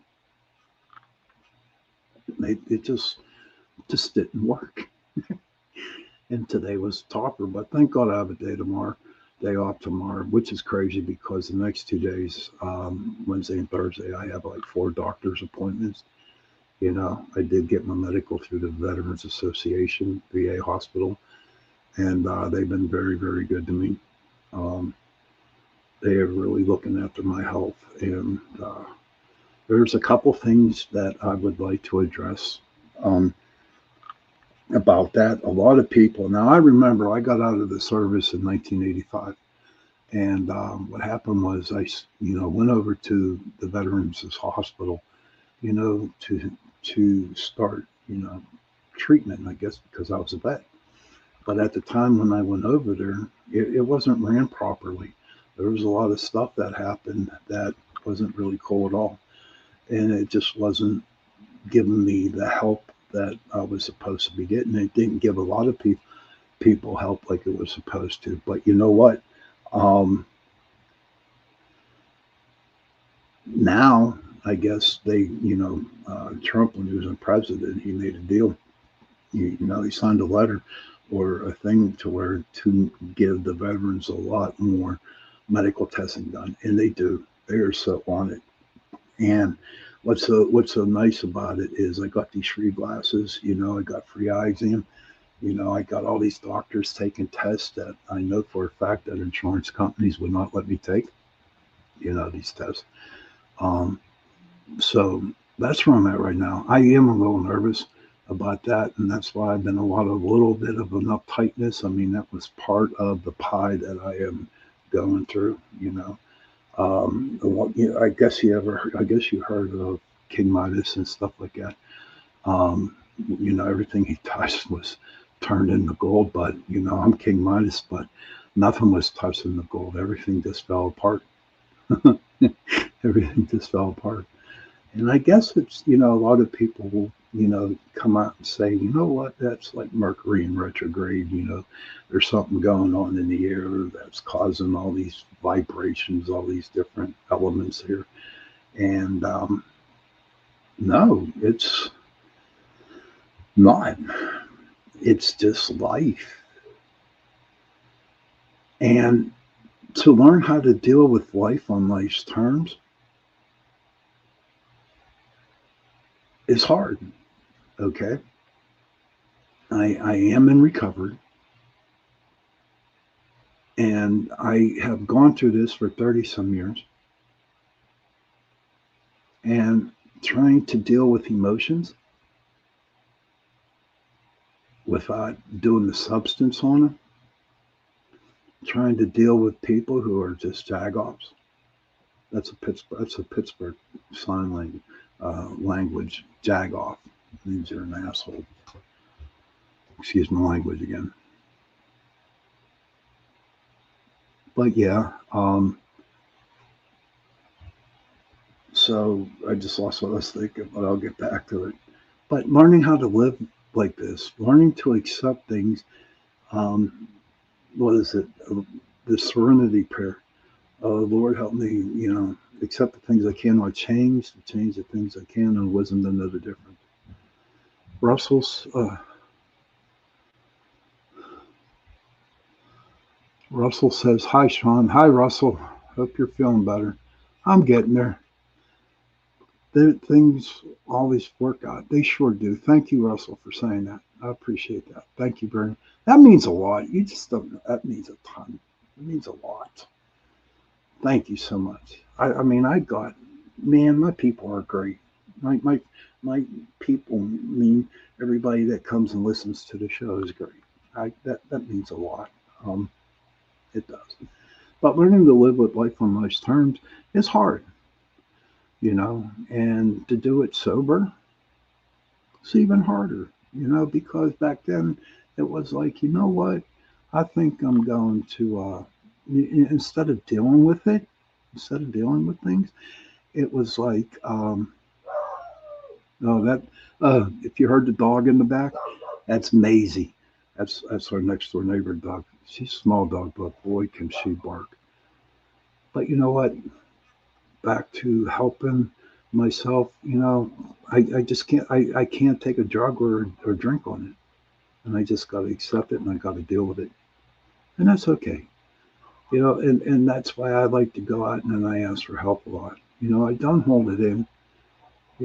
I used to hold a lot of anger in. I used to hold a lot of resentments in. And then I would have to second guess myself. Am I doing it right? Or was I the wrong one? I mean, it was really, really bad, like codependencies, you know. Um, and But you know what? This is therapeutic for me. It has been for the last 5 years. Um, and I'm okay today, even though shit ain't working right. You know, life or spirit threw a curveball at me the last week, and you know what? I'm still in the batter's box, so I must be doing something okay. But it's been a while, that it's been a while since I could just talk about how I feel and the things that I love to do. You know, first of all, for the longest time, I don't know if anybody ever told you, who has ever watched my show, is that I do animal card readings, okay? And what I'm going to do is I'm going to pull one out tonight, and it's been a while that I've done it, okay? And what they do, these animal cards are, it's not a tarot reading, but it's an animal. And the card that I pull out tonight, I would like you all to Google it, and there's a reason why this animal is in your life. And after I pull this card, I'll talk a little bit more about that. Um, so the card I pull, let's see if I can get it right, is a dolphin. Yes. So what you do is you Google, you know, totem, animal totems, the dolphin, and it will tell you why that card came into your life tonight, you know. And I could tell you right now what the dolphin is, and it's true. It teaches you to breathe.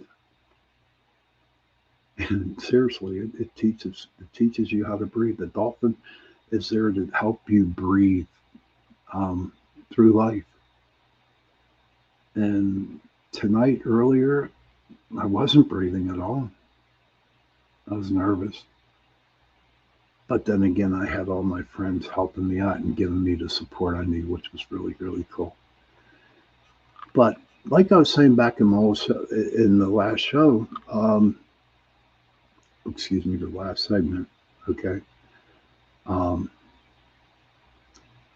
I really got into the meditation. And when I first started to meditate, I learned how to do the Native American spirituality meditations. Actually, it was the Lakota Sioux, spirituality I started to learn. And when I started learning about the Lakota Sioux spirituality, okay, a lot of things, were put into my lap. Um, Taught me how to meditate. I remember going to a bookstore. I lie you not. I going into the bookstore, and this book just jumped off the shelf. It really did jump off the shelf, and it was called Black Elk, of Lakota Sioux shaman. And so when that book popped out, I started reading it, and inside it started it in the book it said different meditations, and I started to do that meditations, and I felt very comfortable doing those types of meditation.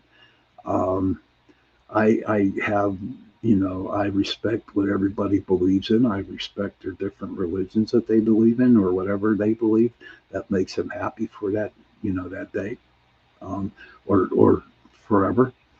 But at the time, okay, I was really lost because I really didn't have anything. And so I started to work with the animal medicine cards, right?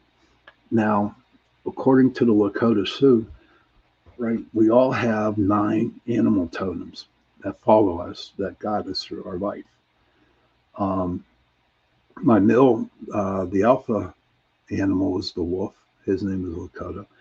And the female is a red-tailed hawk. Okay.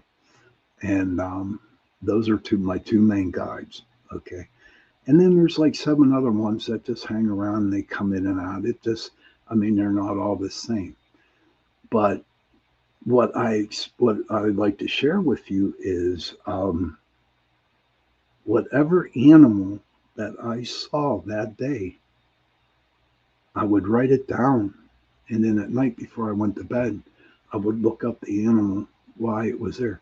I mean, I was in the middle in my backyard, and there was a possum. And I'm like, we don't have possums where I live. We don't. And then there was a groundhog, and then there was a rabbit, and then I saw the raven, and then I saw the crow. And what I did was I wrote those all down, and I read their definitions of why, you know, um, their definitions of why the animal was there, and it, honest to God, showed a message why these animals popped up into my life that day. So if you're walking out or you're driving around and you happen to see a deer or you happen to see any type of animal or bird, please, birds, okay, write it down or keep it in the back of your mind that you were thinking. And and then when you go home, before you go to bed, just look up animal totem and then the animal that you saw. And it will probably give you the reason why it was shown you today. You know. Okay, I got it. Okay. Russell says, check out Joan Ocean's website. She talks to dolphins, Sasquatch too. Oh my God! Thank you guys. I'm gonna write this down real quick. Joan Ocean. Wow, thank you. I appreciate that. Joan Ocean. Oh, thank you. Thank you. Thank you very much, Russell. I appreciate it. And thank you, whoever's Squatsman or whoever. Thank you so much for sending that. I just wrote it down. I have learned a lot. And see, like I was talking about last time, you know, the last show, okay? Um, but I had to be here tonight to do this all by myself because I am just getting so much good positivity and different names that I need to look up that we could possibly have guests. It is like so cool. Thank you. But yeah, so when it comes down to that animal, you know, if you saw a raccoon, write it down and go home and find out what that raccoon is all about. And as you read the meaning or the definition behind the raccoon, you're going to say to yourself, oh my God, that's what I was going through. Oh wow, this is happening. Oh wow, this. And it works. I'm telling you, and it's dead on. It's dead on. I would not lie to you on that. And that's how I started to work with the animal medicine deck. Um, did I read tarot in the back? I started off reading tarot decks, yes. Um, but you know what? I just didn't. Facts. There you, Antoine. Hey, thanks for hanging in there, buddy. Facts. Um, so, you know, well, I'm just getting all kinds of messages. But you know what? It works. That's all I could say. It worked for me, and it could work for you. And it's funny because um, for me, whenever I get, and I'm going to do this right after this show tonight, right after this show, I'm going to go sit on my porch, and then I'm just going to talk, talk to God, you know, and I'm just going to say, you know what? Thank you for keeping me sober today, or help me make it, or make it through this 3 hour show. I'm not religious. I'm very spiritual, but I'm definitely going to be going out and doing that tonight. Yeah, absolutely. Right after this is over with. But that's with the animals. Animals mean a lot to us. I mean, honest to God, they mean a lot to me, and I'm sure they mean a lot to you. The dog in medicine cards is loyalty. That's the best pet you could ever have is a dog or a cat. Whatever I live in the suburbs of Pittsburgh, and there's a person like 3 streets over that owns 2 pigs. Yeah, that's pretty cool. She owns 2 pigs, and she has them out, and they're eating their grass and everything. I have neighbors that live up the street, and they got a chicken coops. They got like 3 or 4, big old roosters and hens, man. And I'm just like, wow, that's crazy. So animals are a lot, you know. Sebastian says, absolutely right, Sean. Spot on. Thank you, sir. Appreciate it. Thank you. I'm starting to blush here. Or is that the light? I don't know. But no, I got good people here tonight. So that's about it for the animals. Just, and it's crazy. A lot of people think, well, um, I'm Dr. Doolittle. Not me, but other people said, no. I said, well, go talk to that animal. Go talk to it. Seriously. And they're like, how the hell am I supposed to talk? How am I know what if the animal's listening? Everybody's been taught that that little voice that you hear in the back of your head, is your subconscious. I'm here to tell you it is not your subconscious. It is a message from spirit or forever or wherever or whatever particular situation that you're in. It's a message that is being given to you. It is not your subconscious.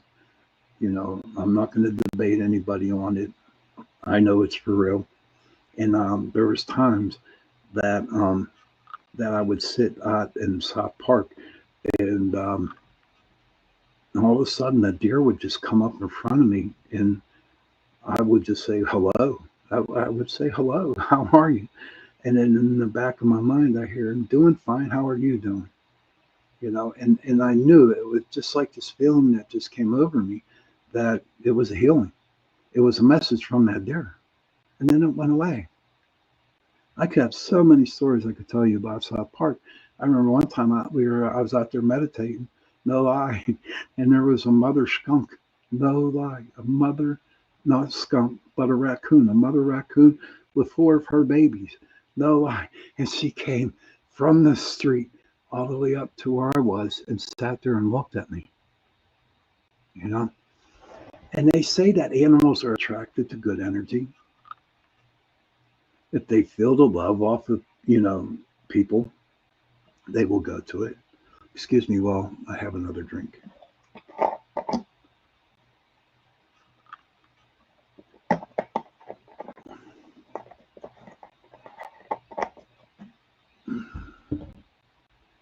Okay, I'm back. It's a lot of talking to do. But yes, the animals are great. And the birds are fascinating too. Lately, for the past 2 weeks, when I go to work, I park in a certain parking spot. And there are ravens. There's one raven that sits on top of this lamppost, and he is there every morning. He, he's like squawking at me, and I know that he's saying good morning, and I say good morning back. And then there's I had a funny situation that happened the other day. Antoine should know about this over at Giant Eagle, but over at Shop and Save where I work at, um, there's a tom turkey. It's funny, and a couple of hens that walk there in the morning, and all of a sudden that tom turkey was looking at me, right, and he just like he was like bumping his chest and spreading his, I was like, holy crap, that door better be open because that boy's gonna be coming at me because I hear them turkeys are crazy and that they will go after you. Um, Tony, Antoine says, hey, sometimes we just got to chill and reflect. Take it easy, connect with the universe, and let your spirit animal guide you on your journey. Oh my God. That's awesome. Where you been? Yeah, the turkeys are crazy, dude. Honest to God, it's funny. This male turkey, it was funny. He thought I was going after his hens, and I was like, no, it ain't happening. And he's just like pumping his chest. You know how they make that noise with the feathers all spread out. And I was like, that door better be open because I'm not going to get attacked by a turkey. That's the last thing I need is attacked by a turkey. But when you're out walking around in the woods or wherever, just feel the energy of the trees, feel the energy of the water, feel the energy of the rocks, flowers, whatever's out there, um, and just absorb it because it's like a whole new peace of mind that you got going on. It's just really, really like you feel like comfortable, like Antoine said, just chill, you know, and then that's what I do. I don't get to do that much anymore.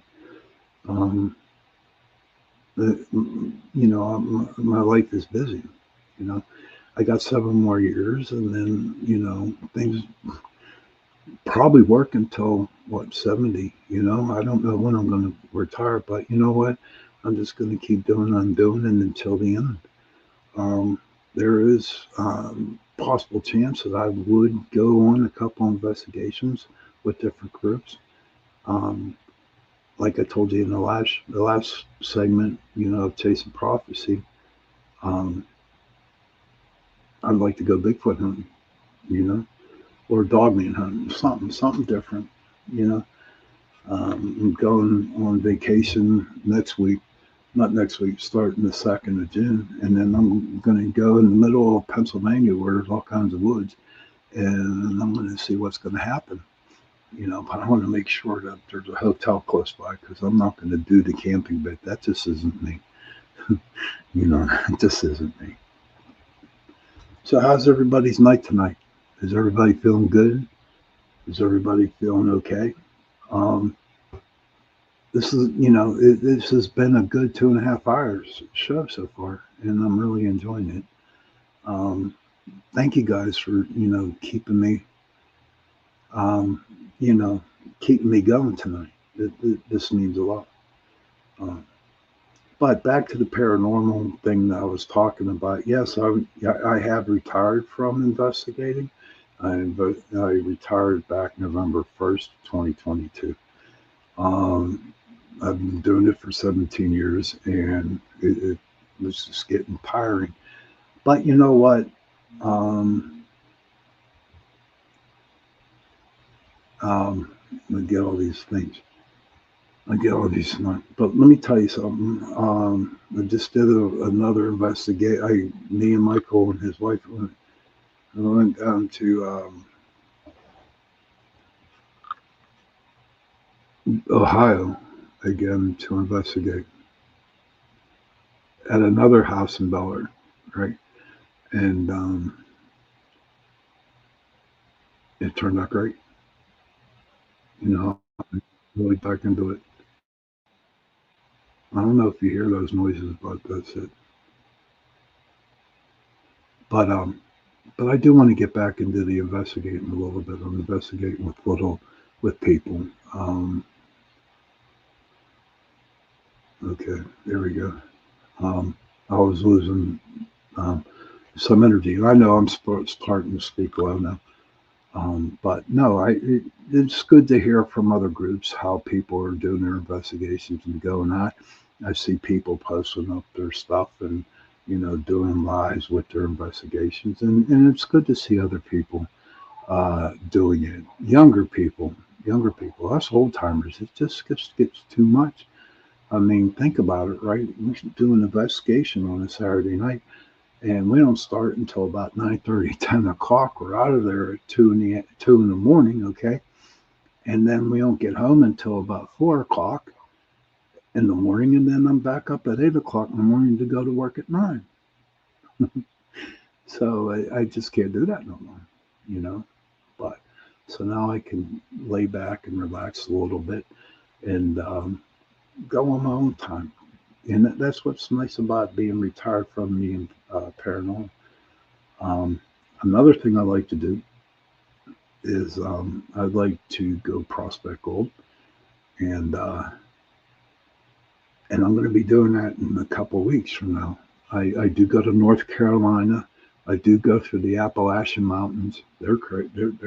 They're beautiful, but they're crazy. I do also do some gold prospecting down in Virginia, and I also do some in Maryland. Then I go over to Ohio. I enjoy it because like you're talking before, it's similar to like a meditation for me. Hey, Anika, good to see you. Oh my God, I saw a picture of her, Antoine. My God, is she getting big? Everybody, Antoine's daughter, Anika. Oh my God, I remember when she was first born, and now she's turned into a very beautiful young lady. Good job, Antoine. Good job. I'm proud of you, buddy. I really am. I'm proud of you. But I but when I go gold prospecting, okay, and it's like meditating because I just sit in a creek on a rock. I'm in the creek and I'm looking at this green pan and pushing back the dirt to see if I get any gold. I know I will never be rich, and I know I will never, get the gold that they have like on those gold rush shows and stuff like that. I will never see that. But to go to, like a forest of some sort, not too far away from the main drag in my car, but pretty close to it, just out there and just panning for gold. I love it. Don't get me wrong, I've gotten some gold, but you know what? It's not why I really go out to do it to make the monies. It's just out there so I can be in contact with nature, and also um, I just like sitting there and playing in the water. It sounds funny, doesn't it? But it's true. So hopefully, whenever I go out to Pennsylvania, that I'll, pick up some rocks and maybe pick up a little bit of gold. There's a friend of mine out there. Um, who's going to take a day off and show me the little places to go to around here. And it's not too far. It's called Danville, Pennsylvania, and it's not far away. It's about an hour and a half from Gettysburg. So I might take a trip down to Gettysburg after I spend a couple of days up in Danville. And so I'm really looking forward to this, to get away with it, get away from Pittsburgh, you know, and enjoy doing what I like to do. And if all that falls through, I know that down in North Carolina at the Lucky Strike gold mine down there, gold camp, they're having the festival on the 3rd and the 4th of June. So I might take a ride down to North Carolina. That's just it. And this is what is so like really cool about dude, everybody is that I can do whatever the hell I want to do now. Because most of my vacations were made up of going to places and investigate. Which was right, don't get me wrong. I mean, we traveled out of state and we went here and we went there and we went everywhere. But you know what? This time around, I don't have to worry about setting up the investigations and getting everybody there. I can just go do things on my own. You know, it's been a long time since I was able to do something like that. So yes, I am going to be prospecting gold, and I'm looking forward to it. And what's really really cool about it, Danville, Pennsylvania, from what I understand, they do have some Bigfoot sightings up in there, and they do have some dogman sightings up there. So that will be pretty cool.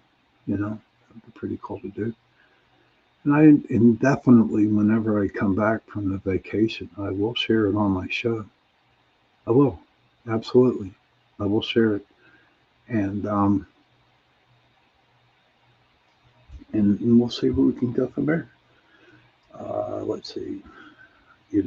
I got another half hour left, so um, we're gonna make it. We're gonna make it. Yep, everyone's leaving, but that's okay. President Trump must be on. That's fun. No, I'm getting all delirious. But I hope everyone has a wonderful summer tonight this year. I hope the skies are blue, the clouds are white, and everything that you wish for and everything that you pray for is that you get it. Okay? I hope you do. And I just pray for your health.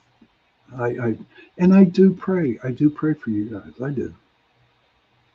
Believe it or not, I do. Even though I'll never meet you guys again, ever, or I'll, never meet you, or I'll probably never see you guys, or whatever. But I want you to know that I do have your back. And even though I'm not around you, I do pray for you and I keep an eye on you.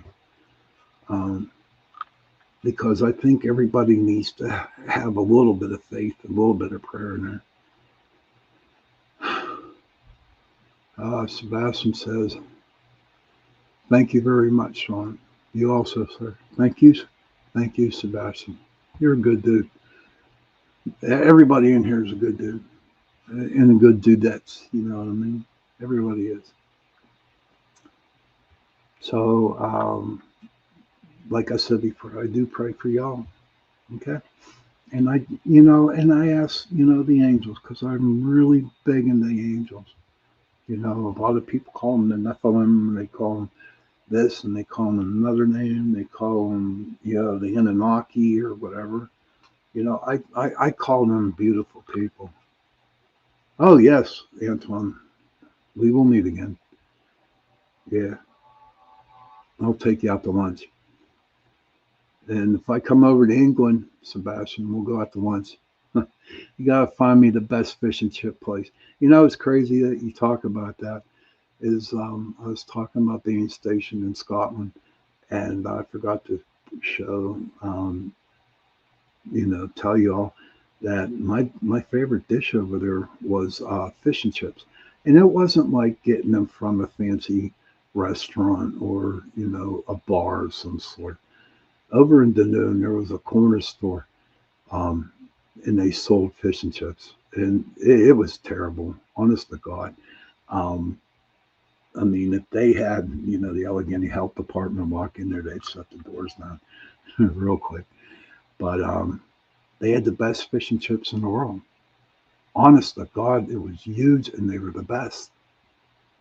And over there, believe it or not, I don't know if you ever heard of this, Sebastian, but I know that in Scotland, right, this place that did their fish, they actually fried. I'm not lying to you. They fried their pizzas. No lie. They take a frozen pie out of their freezer, right, and they put it in the grease and cook it like that. It was crazy. Um, it was literally crazy. I never tried it because it just did not look good at all. But yeah, um, yeah, Sebastian, look for a very good fish and chip place. That would be good. Um, Life is okay now. I feel a lot better now than I did before when I first started at 7 o'clock tonight. I feel much better. And again, I want to thank the people who have been supportive with me tonight. I truly appreciate it. Sebastian says, he sounds interesting to say the least. Yeah, I know. But that fried pizza, no lie, man. Scotland. Oh, real quick, before I get off the subject, I the best thing I like to do over there too when I had a day off, right, was go to tea at noon. It was great. It was great, guys. No lie. I think there's more customers out at tea time than there are at dinner time. And then they had their little crumpets, little cookies and stuff like that, and they were so cool. But 4 or 5 guys like us who were in the Navy,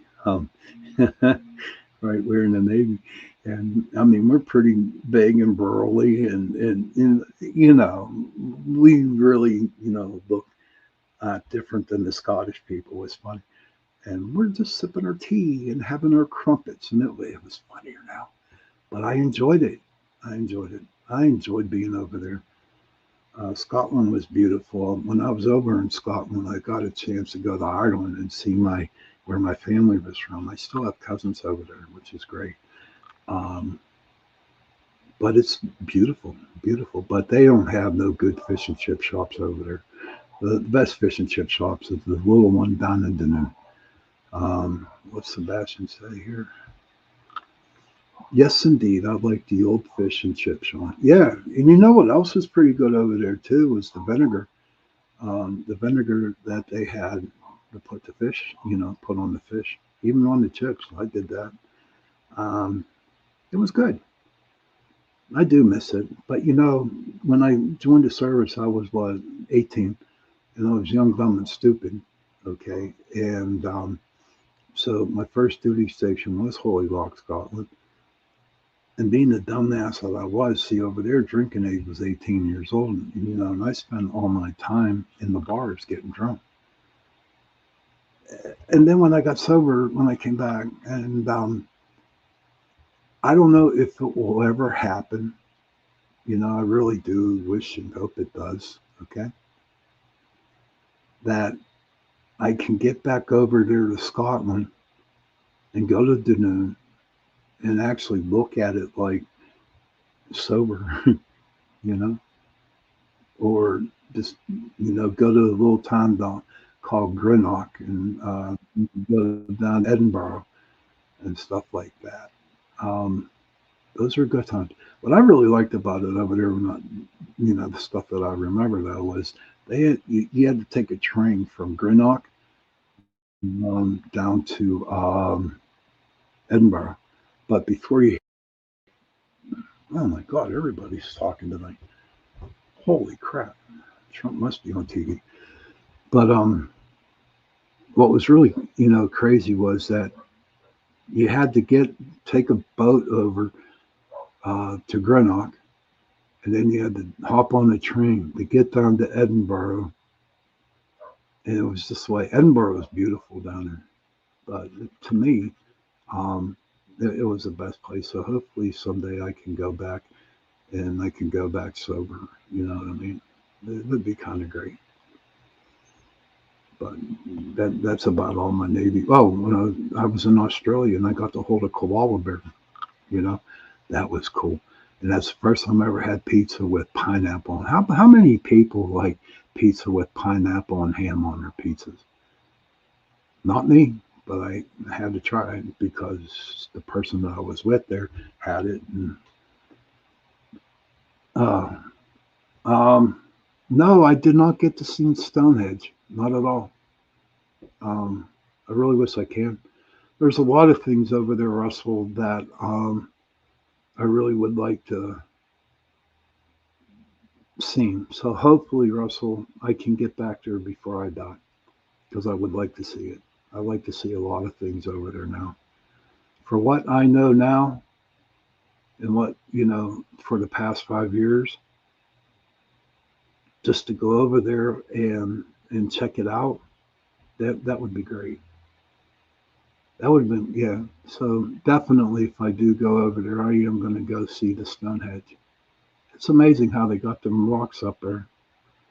Antoine says, figures. Antoine says he completely enjoyed it. Uh, Pineapple on pizza sweetened up the sauce. Nah, I'm sorry, dude. No, you can't do it. It just destroy it, you know. But no, so yeah, definitely Stonehenge. Now definitely go over and visit Sebastian. That'd be pretty cool. We can go to a fish and chip joint, you know. But so we'll see what happens. Okay, it's getting pretty close, and I'm going to try to make it up to 9:50 p.m. Okay, I'm going to try to make it up there. I'm not sure if I can or not, but um, I'm glad that everybody enjoyed the show tonight. Um, I'm glad everybody who um, participated tonight and the people who could not get through to listen to the show. Thank you to all my listeners out there, all over the world, all in the United States, all over the different countries that we are into. Um, I want to thank you because that every Tuesday I can come into your household and or your car or wherever you're at and listening to the show.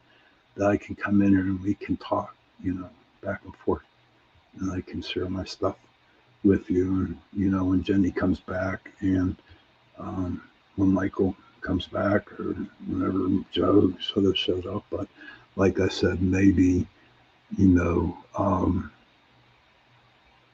maybe we'll see what happens. That's all I could say. But I don't know. I'm running out of stuff to say. Does anybody have any last things to say? Um, Anybody have anything on their mind that they want to talk about? I know it's supposed to be a very okay. I got some stuff I could talk to you about too. Okay, this is my first year ever growing. I'm starting a garden. No lie. No lie. This is my first year. Now you have to remember though, everything that I tried to plant in my backyard died. Okay. I'm glad you did, Russell. I'm glad you did. Happy to you. I'm happy for you too. Thank you. Um, but everything I planted would die in the backyard. And I come to find out we had four walnut trees, black walnut trees out in the back.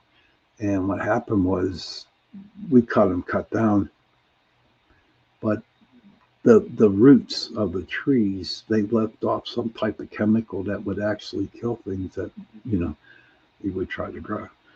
So this past 2 months, I planted potatoes, I planted garlic, I planted onions, I planted some baby carrots, and what else? Green beans, and I'm actually going to try to start a watermelon too. I'm going to try to start a watermelon, so I did plant it, and then I'm going to try some peppers. But tomatoes. I actually got some flowers on my tomatoes, so I'm waiting for them to bud. So it's pretty cool. So hopefully, and even doing the garden work too, honestly, that helps out. You know, my potato plants are getting huge, and I'm telling you what, whenever my stuff is like ripe and whenever it grows to its full capacity, I am going to definitely take some pictures and some videos maybe, and I'm going to be happy to show them to you on here. You know, um, so that'd be pretty cool. A little note for next week, maybe. Does anybody do any gardens out there? Does anybody plant anything? Sebastian, I know it rains a lot, not too much sun over there. Okay, so do people build gardens over there, Sebastian? The giant bird sounded great, Sean. A friend and I saw a large bird, no flapping wings, just gliding. We thought that it may have been a heron. You know what? Those herons, I got a story about herons. We do have herons around here, um, but they are usually located rivers. In Pittsburgh, we got the Allegheny, the Mon, Monongahela, and the Ohio River. The Mon comes down, the Allegheny comes down, and it forms the Ohio. So we have a lot of blue herons around there, um, but also around the different lakes like North Park, Kinzu Dam, uh, North Park. But they're scary looking. They're pterodactyls. They look like pterodactyls. And then, I have my fish on a stringer. No lie. I mean, I caught like four trout back to back to back to back. It was funny. I had them on the stringer. And then I saw this big old pterodactyl, blue heron coming at him. And I was like, you ain't touching these, dude. So I had to scare him away. Andy says, well, let's see what Sebastian says. Enjoying the weather at the moment. It's usually dark and gloomy. Yes, sir. Honest to God, I think over in Scotland, one day out of the year, the sun came out and everybody stayed in because they couldn't go out in the sun because of their skin. But the ones that did go out in the sun, they were like burnt like a tomato. I don't know if that's like got that in England. But Mandy says, I did in my younger years, I did gardening. And did you feel, Mandy, when you did your garden, did you actually felt like it was like a stress relief for you? Um, because what I do here, and it's not too much. It's just a little thing. I'll take a picture of it and put it on my Facebook page. But he takes a breath. I gotta get something to drink real quick here.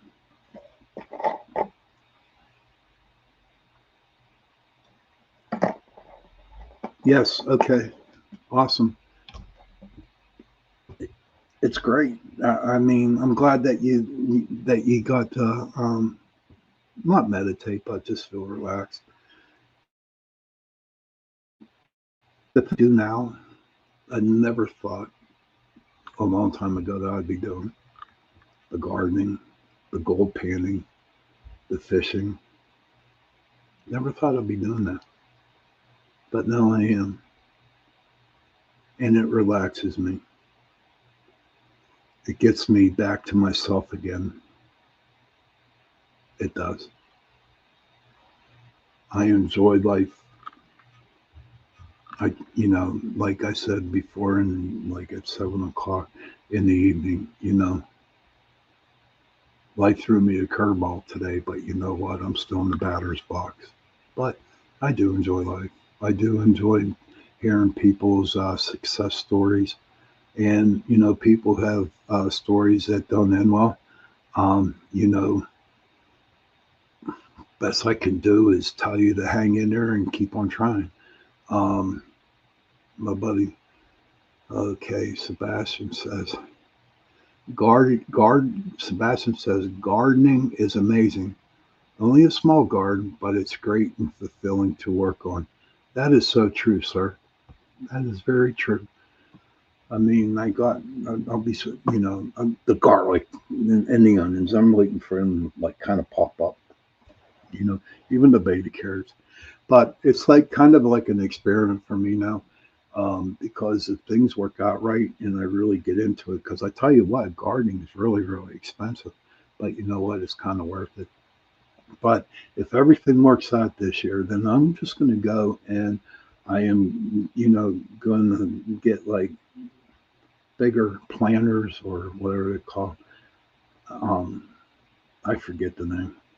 I don't know if anybody else has that problem, but you've been talking about them all night, all week, and then you forget the words. But I'm going to get really big into it next year. It's not like I have a small back porch, a small yard. Oh my gosh, everybody's talking tonight. But you know what? I'm going to go big next year.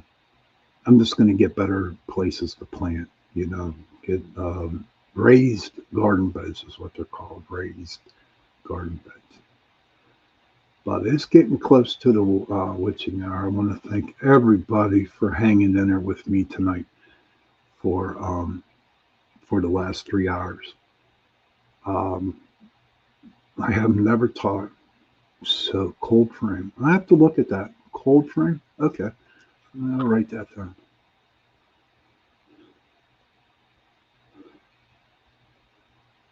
So I'm glad that everybody hung in there with me, and I hope that somebody learned something tonight. Um, don't know what happened with my guests or with Jenny or Michael, but you know what? Everybody else showed up in here, and everything was okay. Um, everything was good. And on the, like I said last at my last segment on the other show, parents, if you can, please go to your children and give them a hug and tell them that you love them. And children, please go to your parents, give them a hug, and tell them that you love them. Because those 3 words, I love you, go a long way. Okay? And if you have no parents and you have no children, find somebody to give a hug to. Because we all need one.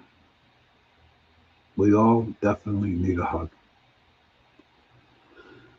And on that note, I want to thank everybody for being on tonight, coming and listening. Next week we should have Max Furick.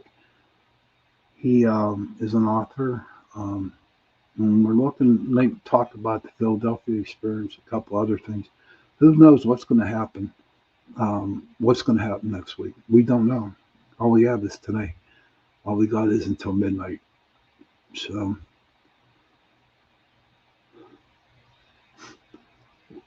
Sebastian says, welcome. And Sean, thank you. Good night, sir. Great show. Thank you, buddy. Appreciate it. Antoine says, real quick, when my daughter was 5 to 8 years old, she fed crows outside the mall during the theater program. One day, waiting for the bus, she found a blue star stone, her spirit animal, a crow. Definitely, dude. Absolutely. No doubt. Absolutely. You take that to the bank. All right, everybody. Good night. See you next week. Enjoy your week. I hope everyone has a happy week. And I will talk to you all later. And on that note, happy hunting.